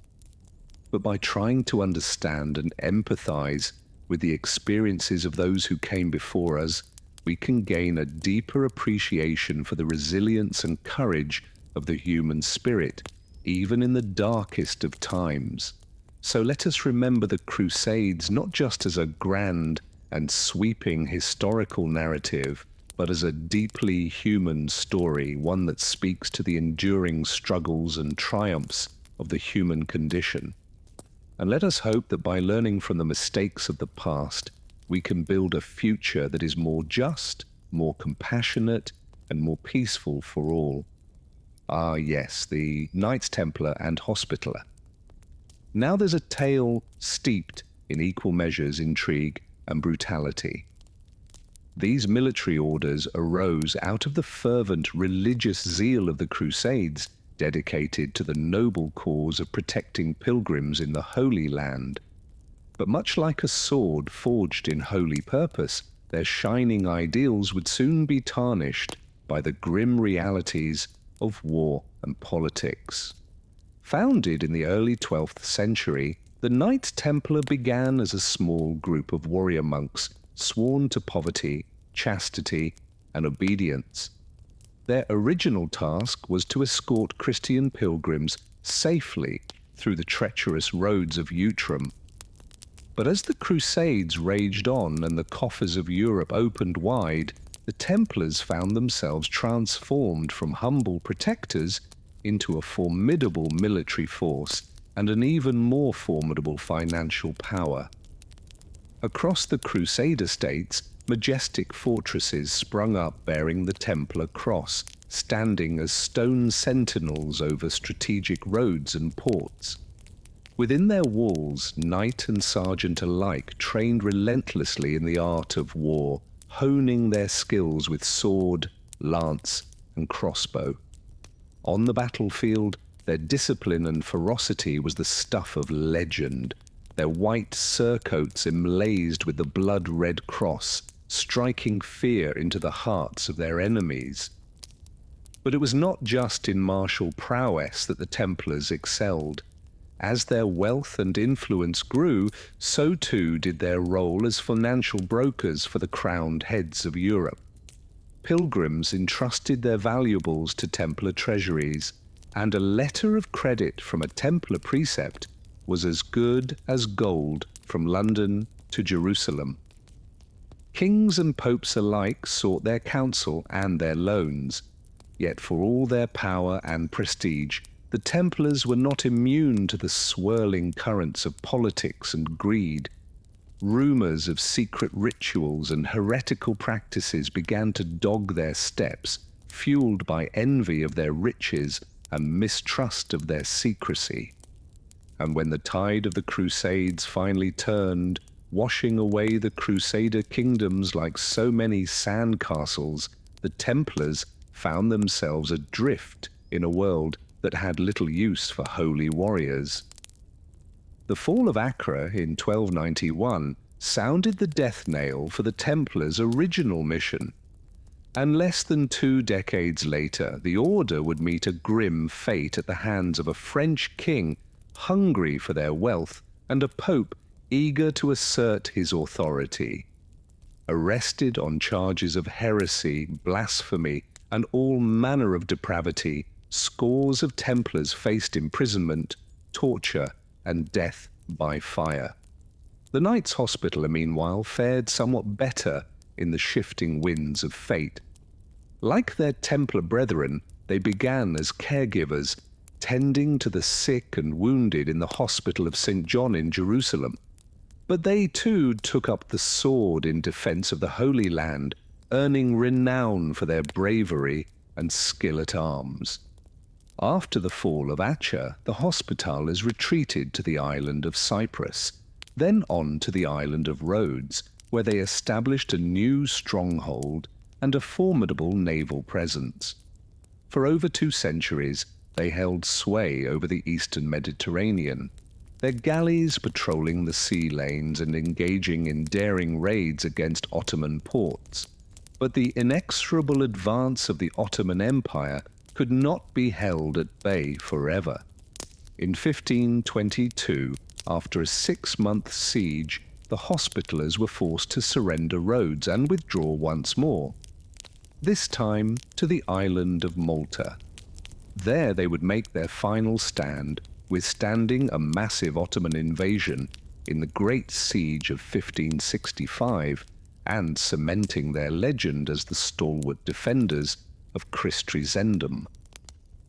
Yet for all their valour and tenacity, the Hospitallers too were a relic of a bygone age. As the fires of the Crusades flickered and faded, so too did the need for soldier monks and holy warriors. The world was changing with new powers rising and old certainties crumbling. And so we come to the close of our tale, dear listener, with the last embers of the Crusader era fading to ash and memory. For nearly 2 centuries, the dream of a Christian Holy Land had consumed the hearts and minds of Europe, unleashing a maelstrom of religious fervor, political ambition, and human suffering. Tens of thousands had marched off to war, knights and peasants alike, driven by faith, greed, or desperation. Vast sums of gold and blood had been spent, great deeds of valor and atrocity committed, kingdoms had risen and fallen, fortunes made and lost, lives exalted and cast down. In the end, what are we to make of this tumultuous chapter in human history? There are no easy answers, no neat morals to draw. The Crusades were a mirror of their age, reflecting all the brilliance and darkness of the medieval mind. They were a clash of faiths and cultures, a crucible of change and transformation, a reminder of the heights and depths to which the human spirit can soar and plunge. Perhaps in the end, their true legacy lies not in the castles and kingdoms they built, but in the stories they left behind. Stories of courage and cowardice, piety and brutality, hope and despair. For as long as we remember and recount these tales as we have done tonight, the echoes of the Crusades will continue to resound through the ages, whispering to us of a world that was, and of the timeless struggles of the human heart. But for now, dear listener, let us bid farewell to the brave knights and pious pilgrims, the wise sultans and wise emperors, the shining cities and blood-soaked sands of the Crusader era. Let their ghosts rest, and their deeds, both noble and base, fade into the mists of dream and memory. For the candle gutters low and the night grows deep, and it is time for us to slip softly into the embrace of sleep. May your dreams be sweeter than the bitter truths of history, and may the dawn find you refreshed and ready to face the challenges of a new day. Good night, dear listener, and fare thee well.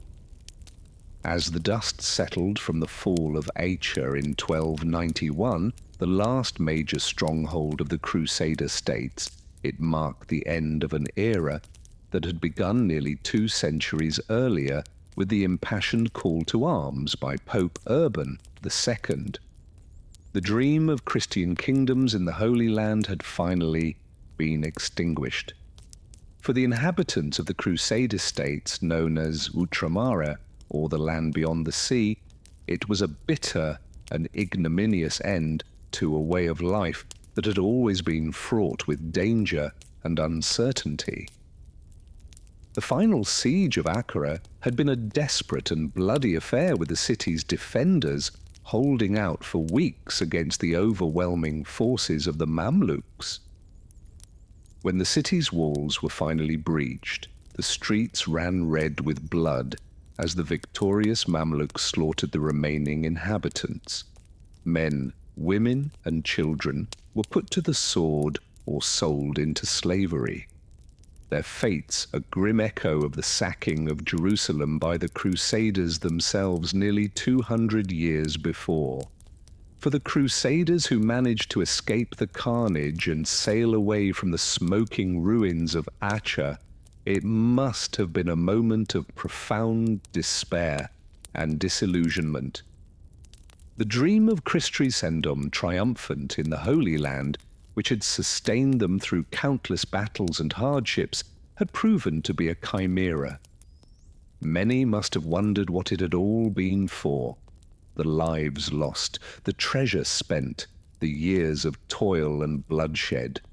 The knights of the great military orders, the Templars and Hospitallers, sailed away to an uncertain future. Their once powerful organizations now diminished and rudderless.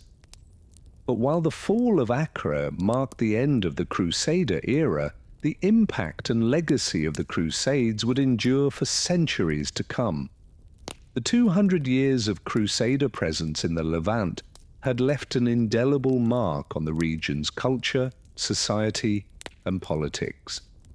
The Crusades had begun as a religious war, a holy struggle to wrest control of Jerusalem and the Holy Land from the Muslim infidels. But over time, they had evolved into something far more complex. A clash of civilizations, a struggle for political and economic power, and a catalyst for social and cultural change.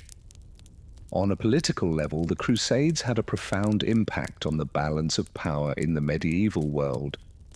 The rise of the Mamluk Sultanate in Egypt, which had been forged in the crucible of the Crusades, would go on to become one of the most formidable powers in the Islamic world. The Mamluks would not only drive the Crusaders from the Levant, but also halt the advance of the Mongol hordes at the Battle of Ain Jalut in 1260. A victory that would have far-reaching consequences for the future of the Middle East and beyond. In Europe, meanwhile, the Crusades had helped to shape the political and social order in ways that would reverberate for centuries. The rise of powerful monarchies in England and France, for example, was in part a response to the demands of financing and organizing the Crusades. The Crusades had also served to intensify religious fervor and solidify the power of the Catholic Church. The idea of a just war against the enemies of Christendom, first articulated by Pope Urban II, would be invoked time and again in the centuries that followed, from the Reconquista in Spain to the wars of the Reformation. But perhaps the most enduring legacy of the Crusades was the way in which they shaped Western perceptions of the Islamic world. For centuries, the Muslim Tsar would remain a fixture of European literature and art, a shadowy and exotic figure that represented the other against which Christendom defined itself. The Crusades had also brought Europeans into close contact with the sophisticated cultures of the Islamic world, exposing them to new ideas, technologies, and ways of life. The cultural exchange that took place during the Crusader era would have a lasting impact on European art, architecture, science, and philosophy. But for all the ways in which the Crusades shaped the course of history, it is important to remember the human toll of this centuries-long conflict. The Crusades were above all a time of incredible violence, suffering, and loss of life.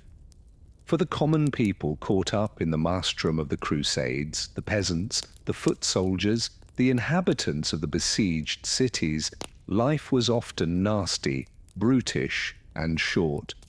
Disease, starvation, and warfare were constant threats, and the spectre of death was never far away.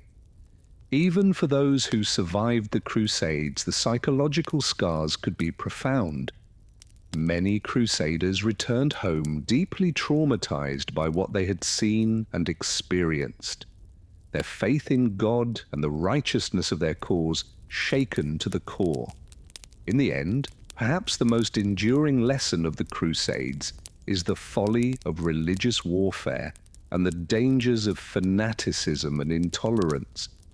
The Crusades were a time when people on all sides were all too willing to kill and die for their beliefs, to demonize and dehumanize those who were different from them.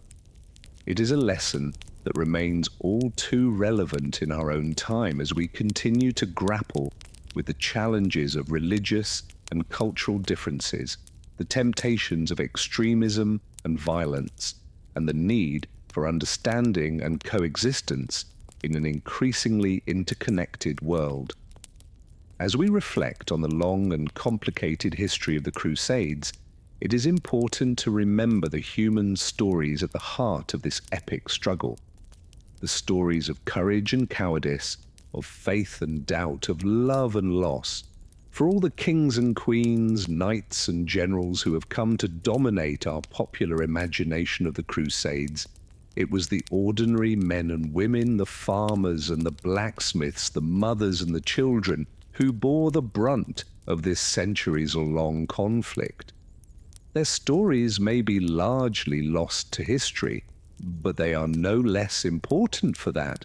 They remind us of the human cost of war and of the resilience and endurance of the human spirit in the face of unimaginable adversity.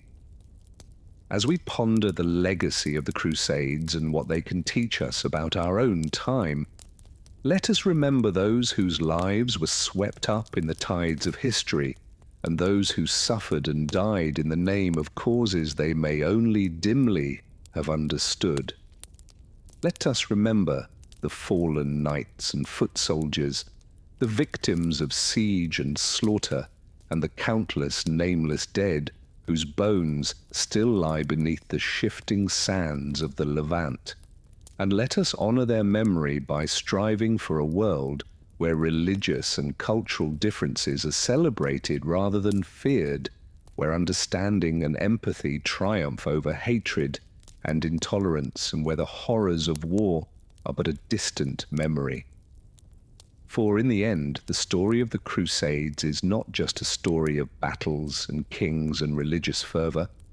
It is a story of the human experience in all its complexity and contradiction, a reminder of both the heights to which the human spirit can soar and the depths to which it can descend. It is a story that still resonates with us today, 1,000 years after Pope Urban II's fateful call to arms, And it is a story that will continue to be told and retold as long as there are those who seek to understand the past and shape the future. So let us remember the Crusades not just as a historical curiosity or a cautionary tale, but as a part of the long and complicated tapestry of human history.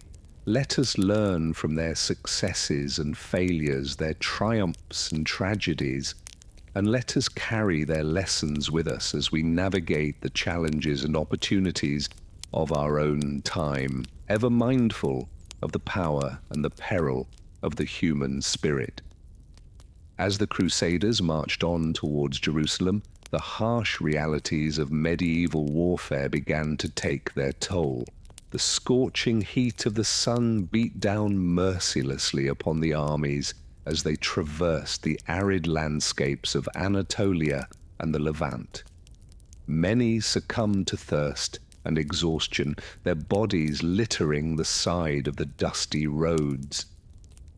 Disease ran rampant through the ranks as crowded and unsanitary conditions allowed illnesses like dysentery and typhoid fever to spread like wildfire.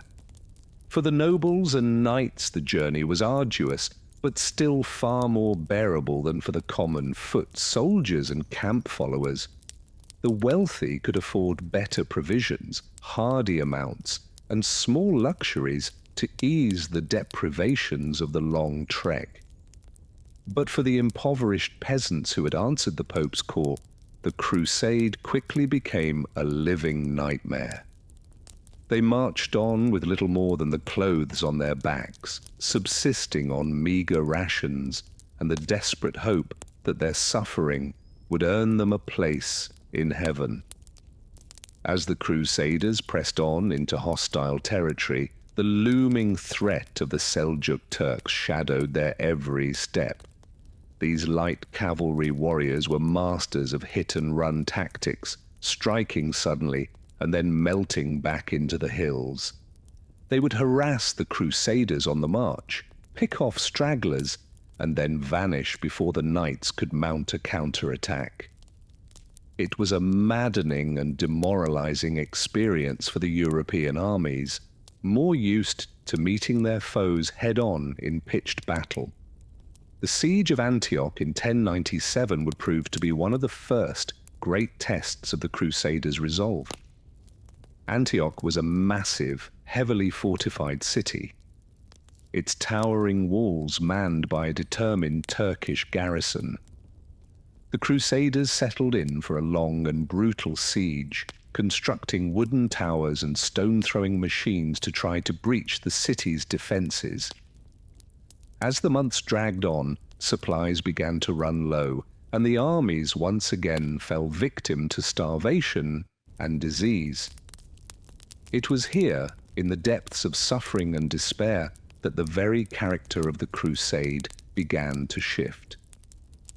Any illusions of chivalry and pious restraint melted away in the face of gnawing hunger and the ever-present spectre of death. Some crusaders, maddened by privation, resorted to the unthinkable: cannibalism.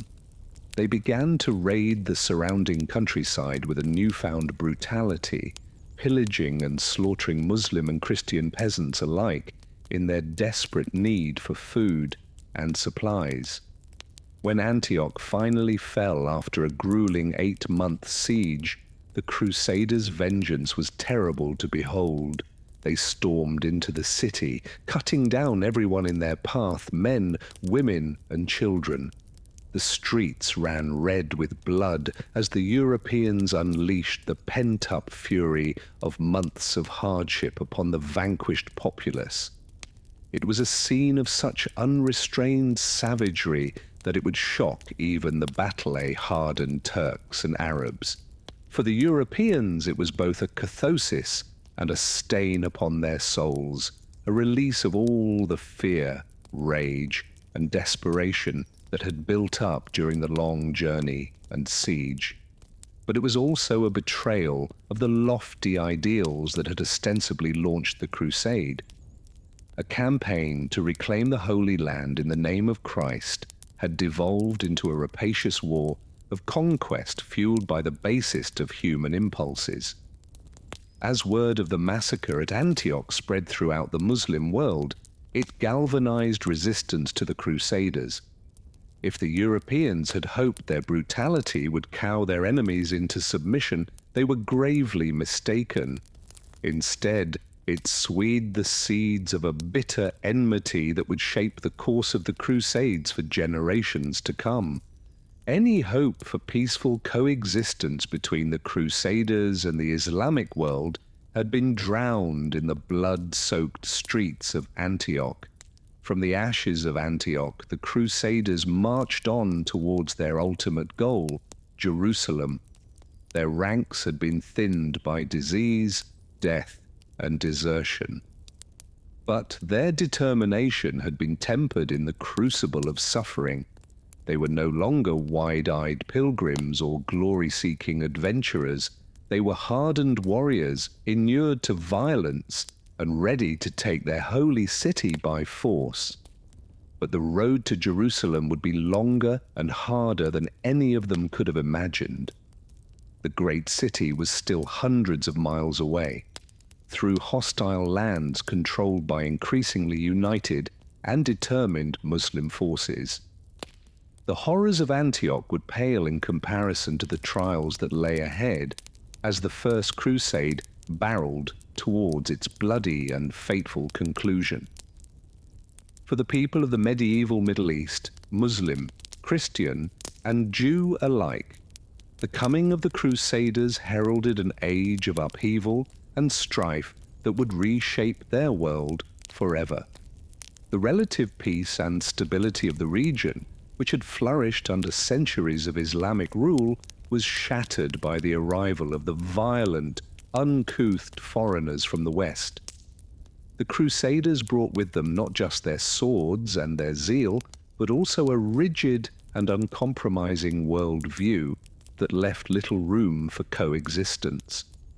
To the Europeans, the Muslim Turks and Arabs were little more than infidels, barely human obstacles in the path of their divinely ordained quest. They viewed the sophisticated Islamic civilization of the Middle East through a lens of ignorance and hostility, seeing only a land to be conquered and a people to be subdued. For the Muslims, the Crusaders were a shocking and incomprehensible intrusion into their world. These rough, barbaric men from a backwater continent had suddenly appeared in the heart of the Islamic world, slaughtering and pillaging with a savagery that appalled even the Turks and Arabs, who were no strangers to warfare. The Crusaders' fanatical devotion to their faith and their utter disregard for the lives of non-Christians stood in stark contrast to the relative tolerance and pluralism of Islamic society. In the Crusader states established in the wake of the First Crusades' bloody victories, an uneasy coexistence emerged between the European invaders and the native populations. The Crusaders, always a minority in the lands they had conquered, clung to their isolated castles and cities surrounded by a hostile countryside. They depended on a tenuous lifeline of supplies and reinforcements from Europe while trying to maintain their precarious grip on the Holy Land. For the Muslim and Jewish residents of the Crusader states, life under Latin Christian rule was a jarring and often traumatic experience. The Europeans brought with them alien customs, laws, and social hierarchies that overturned centuries of tradition. Muslims and Jews found themselves reduced to second-class status in their own lands, subject to heavy taxation, legal discrimination, and the constant threat of violence from their Crusader overlords. Despite this oppression, the native populations of the Crusader states often found ways to resist, coexist, and even thrive under the new regime.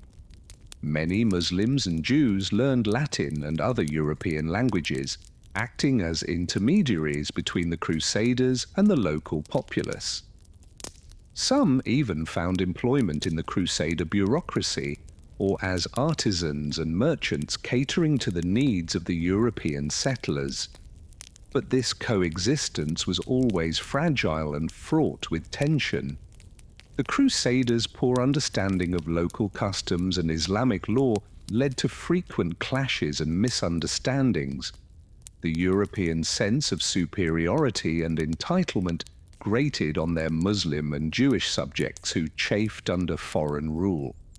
And the ever-present threat of renewed warfare between the Crusaders and the surrounding Muslim powers cast a long shadow over daily life. As the decades passed and the Crusader presence in the Holy Land became entrenched, a generation of Europeans grew up who had never known any other home. These Pula, as they were known, were a strange hybrid of East and West, speaking Arabic and Turkish alongside French and Italian, adopting local dress and customs, and even intermarrying with the native population. But despite these adaptations, the Pula remained a foreign ruling class, isolated from the people they governed. They lived in a state of constant vigilance, always aware of the precariousness of their position. The castles and fortified cities of Utri were not just military strongholds, but also psychological barriers, a way for the Crusaders to shut out the alien world around them and cling to their identity as Latin Christians.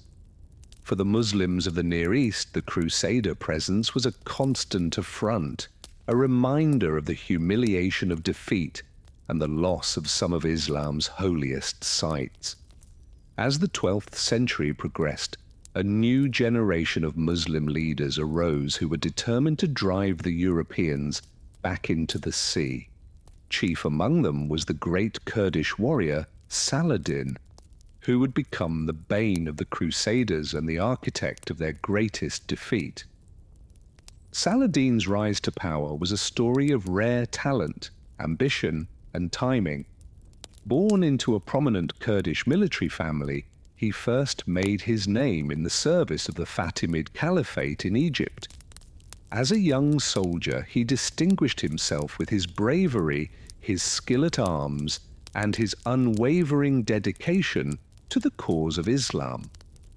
In 1169, Saladin was appointed vizier of Egypt by the Fatimid Caliph, a position that gave him control over the country's vast resources and military might. From this power base, he began to expand his influence, conquering neighboring Muslim states and forging alliances with key leaders. His ultimate goal was nothing less than the unification of the Islamic world under his banner and the expulsion of the Crusaders from the Holy Land. As Saladin extended his control over the Levant, the Crusader states found themselves increasingly encircled and threatened. The great Kurdish leader was a master of both diplomacy and warfare, able to forge coalitions and strike decisive military blows with equal skill. He presented a united Islamic front against the divided and squabbling Crusaders, who were often more preoccupied with their own internal rivalries than the Muslim threat. The stage was set for a showdown between Saladin and the Crusaders, a clash of civilizations that would determine the fate of the Holy Land. For the people living in the Crusader states, it was a time of mounting fear and uncertainty. They watched with growing alarm as Saladin's power grew, knowing that their way of life hung in the balance. In 1187, the long-feared confrontation finally came. Saladin, having consolidated his control over the surrounding Muslim territories, marched his army into the Kingdom of Jerusalem. The Crusaders, led by the overconfident and impetuous King Guy of Lucerne, met him in battle at the Horns of Hattin, a rocky and arid plateau near the Sea of Galilee. It was a disaster for the Crusaders. Saladin, employing masterful tactics and taking advantage of the Crusaders' disarray, won a crushing victory.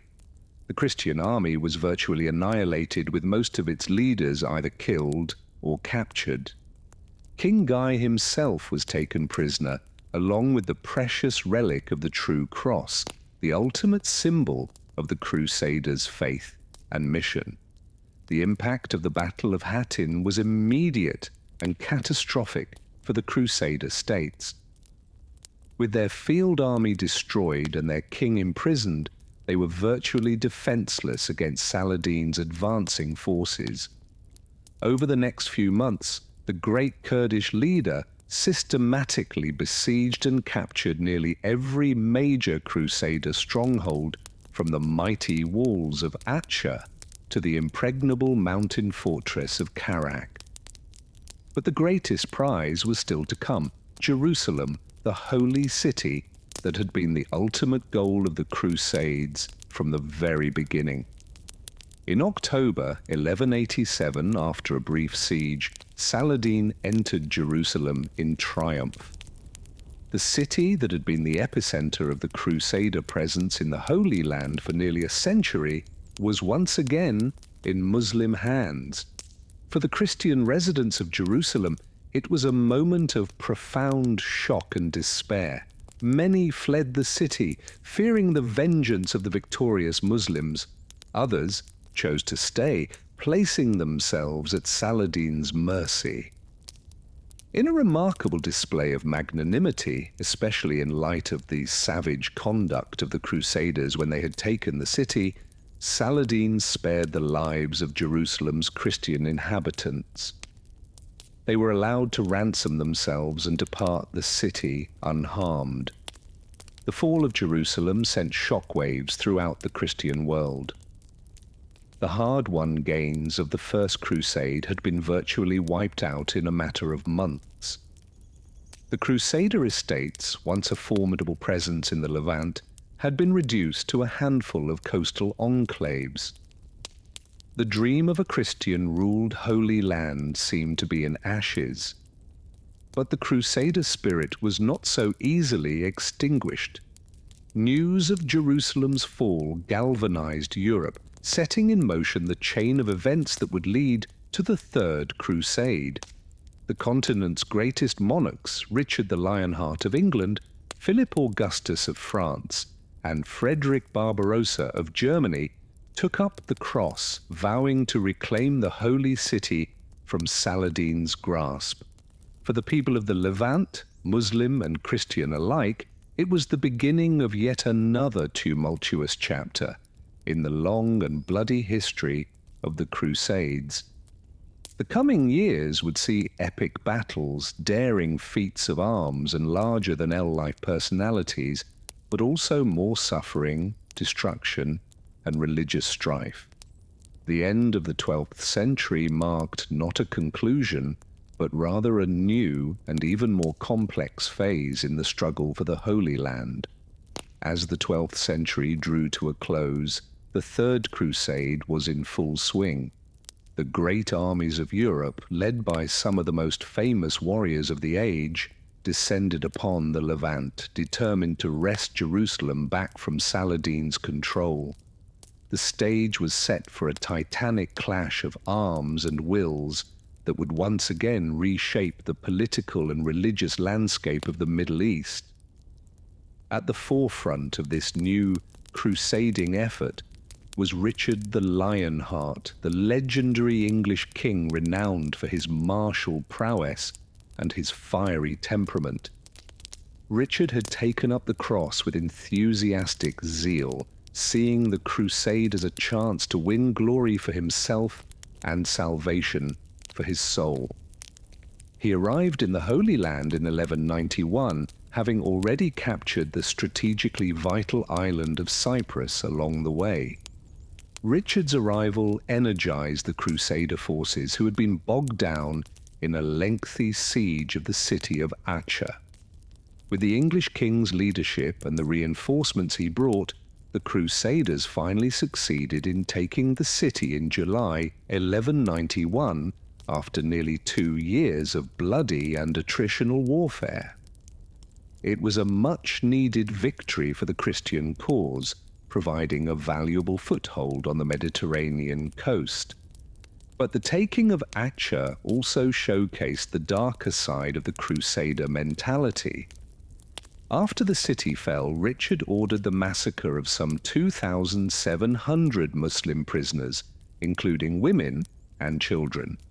And it was an act of shocking brutality, even by the harsh standards of the time, and it stood in stark contrast to Saladin's treatment of Jerusalem's Christian population just a few years earlier. The massacre at Acre was a stark reminder of the religious and cultural gulf that separated the Crusaders from the Muslim world they had invaded.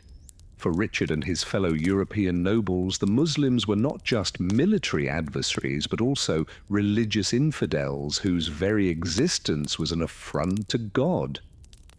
This uncompromising worldview would shape the course of the Third Crusade, making any lasting peace or accommodation between the two sides all but impossible.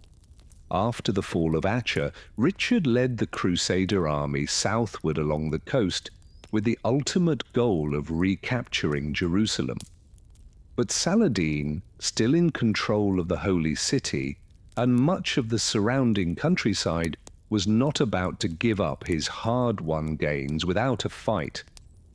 Over the next year, the two great warriors would engage in a cat-and-mouse game across the hills and valleys of the Levant, each trying to outmaneuver and outfight the other.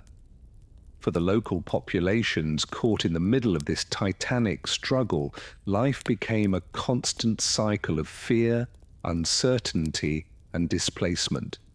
Villages and towns found themselves repeatedly occupied and reoccupied by the opposing armies, their inhabitants subjected to the whims and depredations of the soldiers. Fields and orchards were trampled and burned, livestock slaughtered or stolen, ancient irrigation systems wrecked and abandoned. The Third Crusade also took a heavy toll on the Crusaders themselves. Disease and hunger stalked the European armies, while the scorching heat of the Levantine summer sapped their strength and their morale.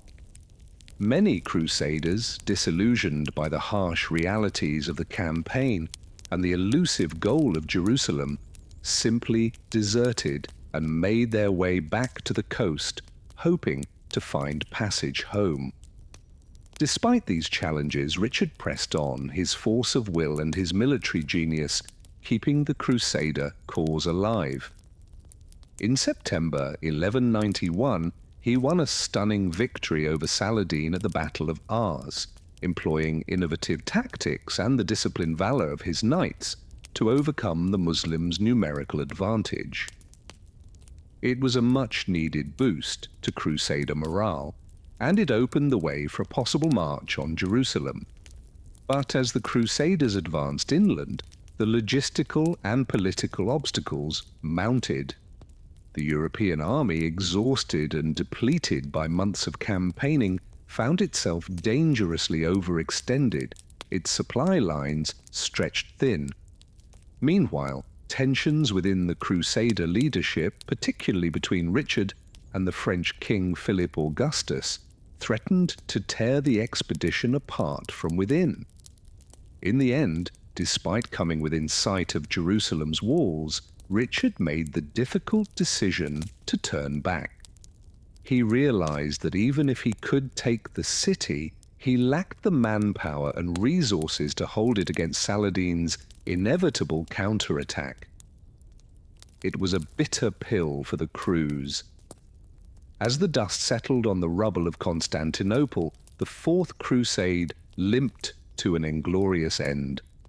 The great city, once the shining jewel of Christendom, lay in ruins. Its palaces and churches looted, its people scattered or enslaved. The Crusaders had achieved the unthinkable, the unconscionable. They had turned their swords not against the Muslims, but against their fellow Christians. The Byzantine Empire, already weakened by centuries of war and decline, would never fully recover from this devastating blow. For the average person living in the 13th century, the shock and the Fourth Crusade's outcome must have been difficult to comprehend. How could an army ostensibly raised to retake Jerusalem instead bring ruin to the greatest Christian city in the world? The political intrigues and cynical dealings that led to this catastrophe were far above the understanding of the common peasant or foot soldier. They could only marvel at the mysterious workings of popes and kings that could lead to such a disastrous outcome. In the grand halls of Venice and the scattered crusade estates, the self-serving men who had engineered this debacle worked quickly to take advantage of the new status quo. The WI Venetians, who had long resented Constantinople's dominance of trade in the eastern Mediterranean, greedily snatched up choice ports and islands for their own enrichment. The Crusader lords divided up much of the conquered Byzantine territories amongst themselves, establishing new feudal principalities in a parody of their original goal of Christian unity. But while the high and mighty congratulated themselves on their conquests, life for the common people only became harder in the wake of the Fourth Crusade. The shattered Byzantine Empire could no longer serve as a bulwark against Muslim expansion, allowing the Turks and other powers to steadily chip away at Christian lands. Trade networks were disrupted, leading to scarcity and inflation throughout the region. Most tragically, the destruction of Constantinople and the blow to Eastern Orthodox Christianity would deepen the divide between the Catholic West and the Orthodox East, a wound that endures to some extent even today. In the coming years, there would be several more attempts to recapture Jerusalem and shore up the failing Crusade estates. The Fifth Crusade, launched in 1217, managed to briefly capture the Egyptian port city of Damietta, but a rash advance on Cairo led to the Crusaders being trapped and forced to surrender. The charismatic but arrogant Emperor Frederick II actually managed to negotiate the peaceful return of Jerusalem in 1229, but this was accomplished through diplomacy with the Muslims rather than force of arms. Frederick's success was short-lived, however, and Jerusalem fell once again to the Muslims in 1244. Other crusades, like the Sixth and Seventh, flickered out without achieving any significant gains. One of the most tragic and bizarre episodes of this era was the so-called Children's Crusade in 1212. According to chroniclers of the time, thousands of young peasants gathered in France and Germany, believing that their innocence and the hand of God would allow them to succeed where their elders had failed in reclaiming the Holy Land. Few, if any, of them made it to the Middle East. Most dispersed or were sold into slavery long before reaching their destination. While modern historians doubt some of the details around the Children's Crusade, it nevertheless stands as a disturbing symbol of the religious fervor and societal turmoil that gripped Europe in the 13th century. As the decades passed and the Crusader estates continued to crumble, it became increasingly clear that the dream of a Christian held Jerusalem was slipping away. The local Muslim powers, once divided and overpowered by the initial Crusader onslaught, slowly gained strength and unity. The Mamluk dynasty in Egypt proved especially formidable as the 13th century progressed. Hardened slave warriors purchased and trained from childhood. The Mamluks were a potent military force that would eventually extinguish the Crusader presence entirely. One figure who towers over the early years of the Mamluk ascendancy is Bibars, a ferocious and canny leader who rose from slavery to become Sultan of Egypt and Syria. A brilliant military tactician and ruthless politician, Bibars led the Mamluks to a string of victories against both Crusaders and their own Muslim rivals, like the Mongols. His capture of Antioch in 1268 marked the irrevocable decline of Crusader power, paving the way for their eventual expulsion from the Levant.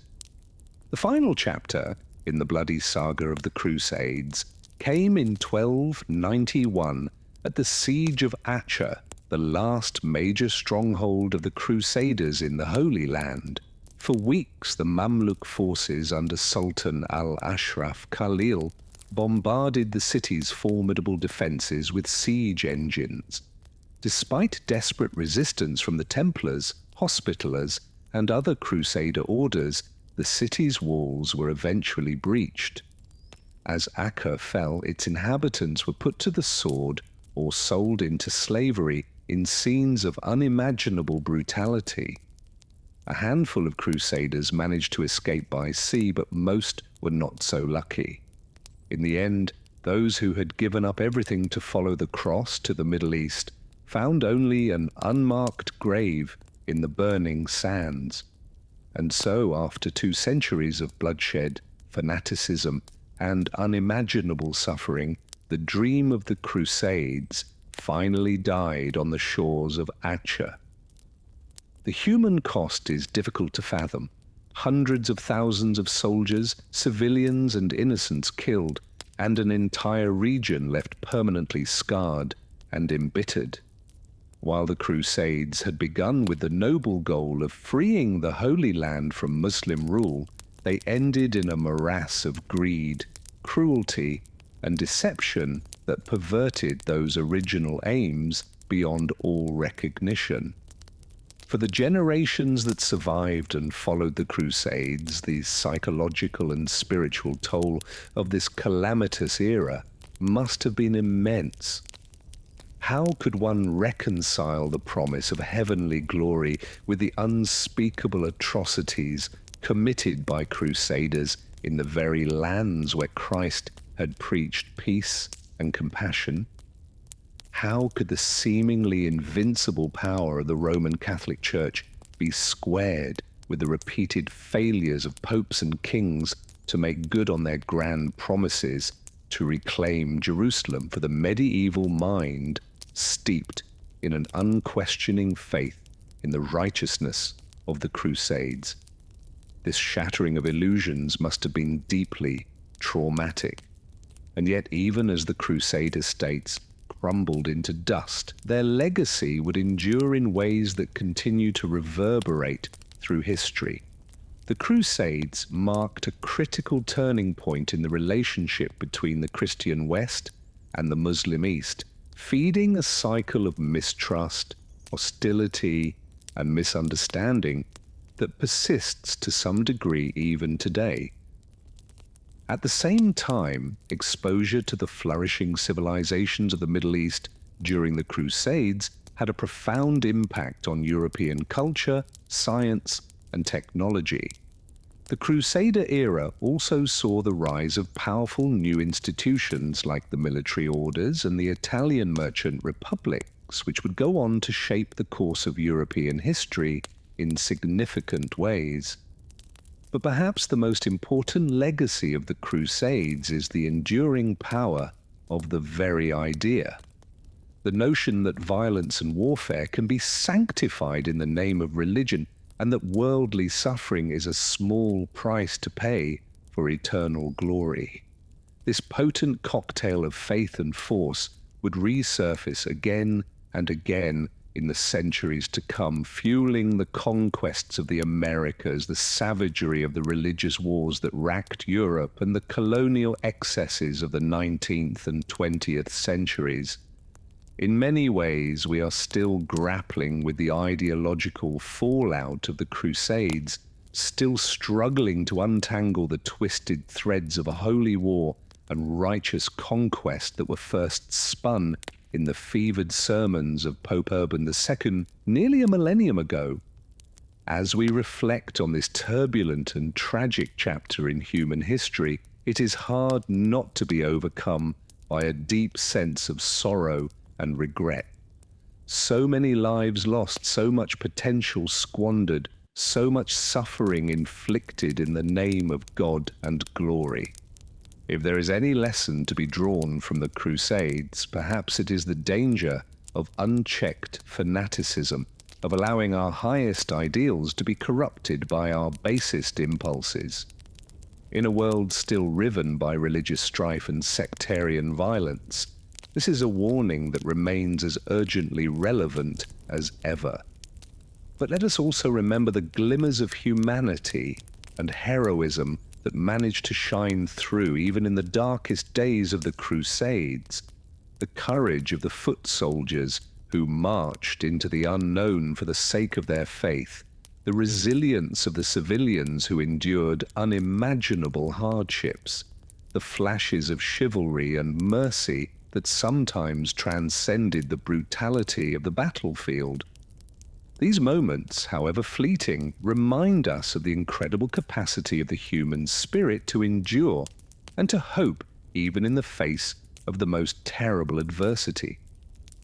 And so we come to the end of our journey through the blood-soaked annals of the Crusades, a chapter of history as dark and dreadful as it is strangely compelling. From the first stirrings of religious zeal in Claremont to the final gasping collapse of Acre, we have borne witness to the heights and depths of human nature, to the noble ideals and horrific realities that shaped an era. It is a story that continues to fascinate and appall us in equal measure. A tale of faith and folly, of courage and cruelty, of the very best and worst of what humanity is capable of. As you drift off to sleep, ponder the strange twists of fate and fortune that led so many to risk and lose everything in pursuit of a distant dream in a faraway land.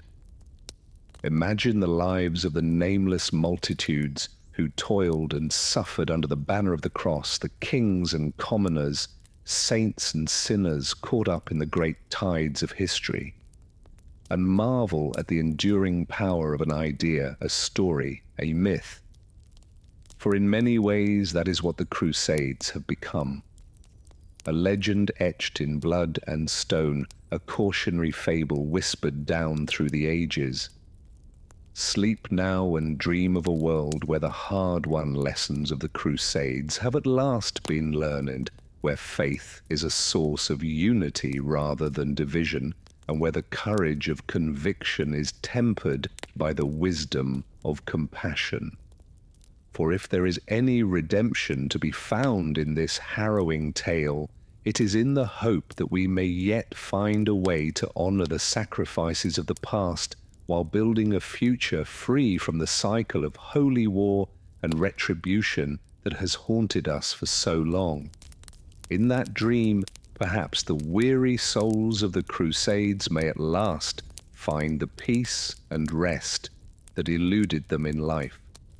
The Mamluks were a new breed of warrior, honed by years of intense training and indoctrination from childhood.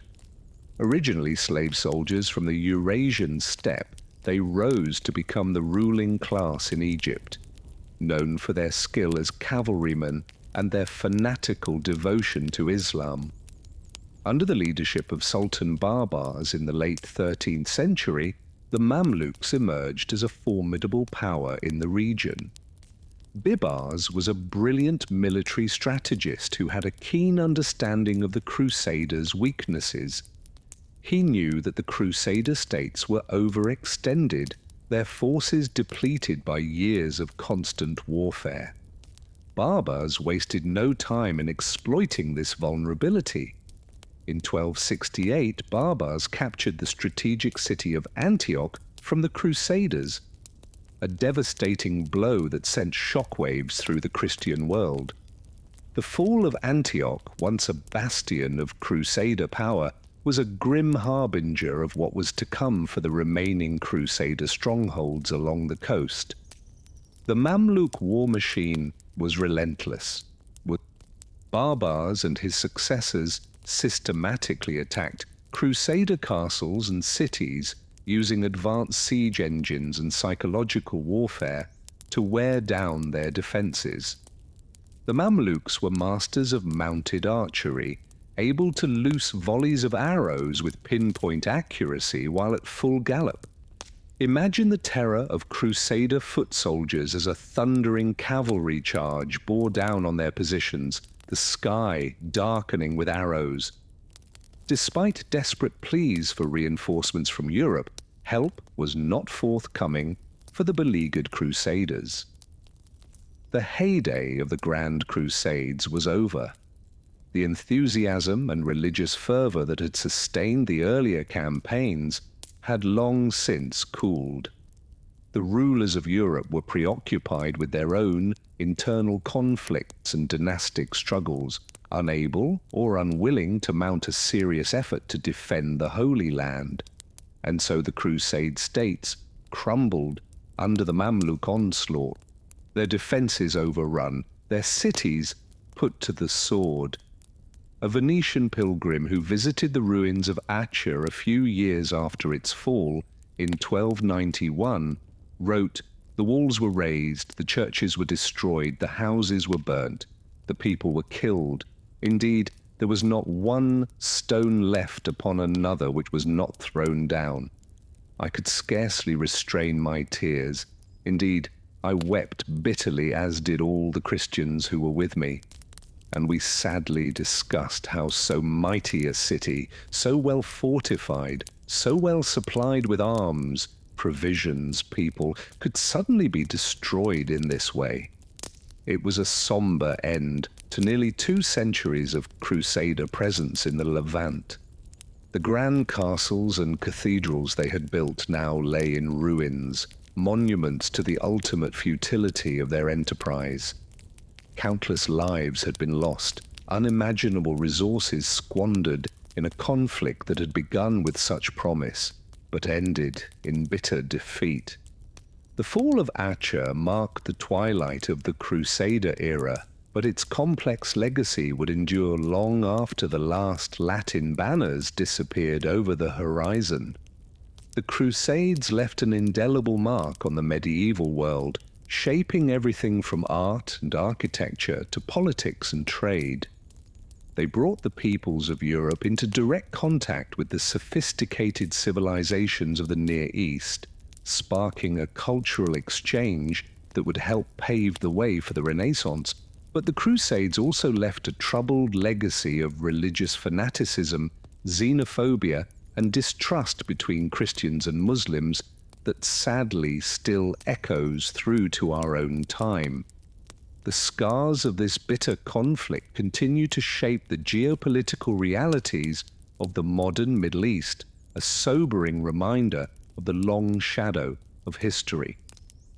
As we reflect on the Crusades from the distance of centuries, it's hard not to be struck by the sheer misery and suffering they inflicted on people from all walks of life. Whether you were a knight shivering in a drafty castle tower, a Mamluk warrior far from the wind-swept steppes of your homeland, or a simple peasant caught in the crossfire of holy war, life during the Crusades was often nasty, brutish, and short. And yet, even amidst the bloodshed and hardship, there are glimmers of our shared humanity, tales of chivalry and honor, of cultural exchange and grudging respect between enemies, of simple acts of kindness in the face of cruelty.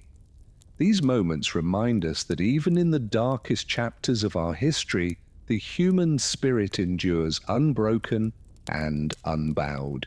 Perhaps the ultimate legacy of the Crusades is one of hard-learned wisdom, a cautionary tale about the perils of religious extremism, the futility of holy war, and the need for greater understanding and tolerance between peoples of different faiths and cultures. It's a lesson that feels more urgent than ever in our fractured and turbulent world. So as we close the book on this bloody and momentous chapter of history, let us reflect on the hard truths it imparts. May we strive to build bridges instead of walls, to seek common ground instead of battlegrounds. And may we never forget the ordinary men and women on all sides who bore the brunt of the Crusades' fury, their struggles, their sacrifices, their simple dreams of a life free from the spectre of war. As the Crusader era came to a close with the fall of Acre in 1291, the medieval world found itself forever changed by the centuries of conflict that had engulfed the Holy Land.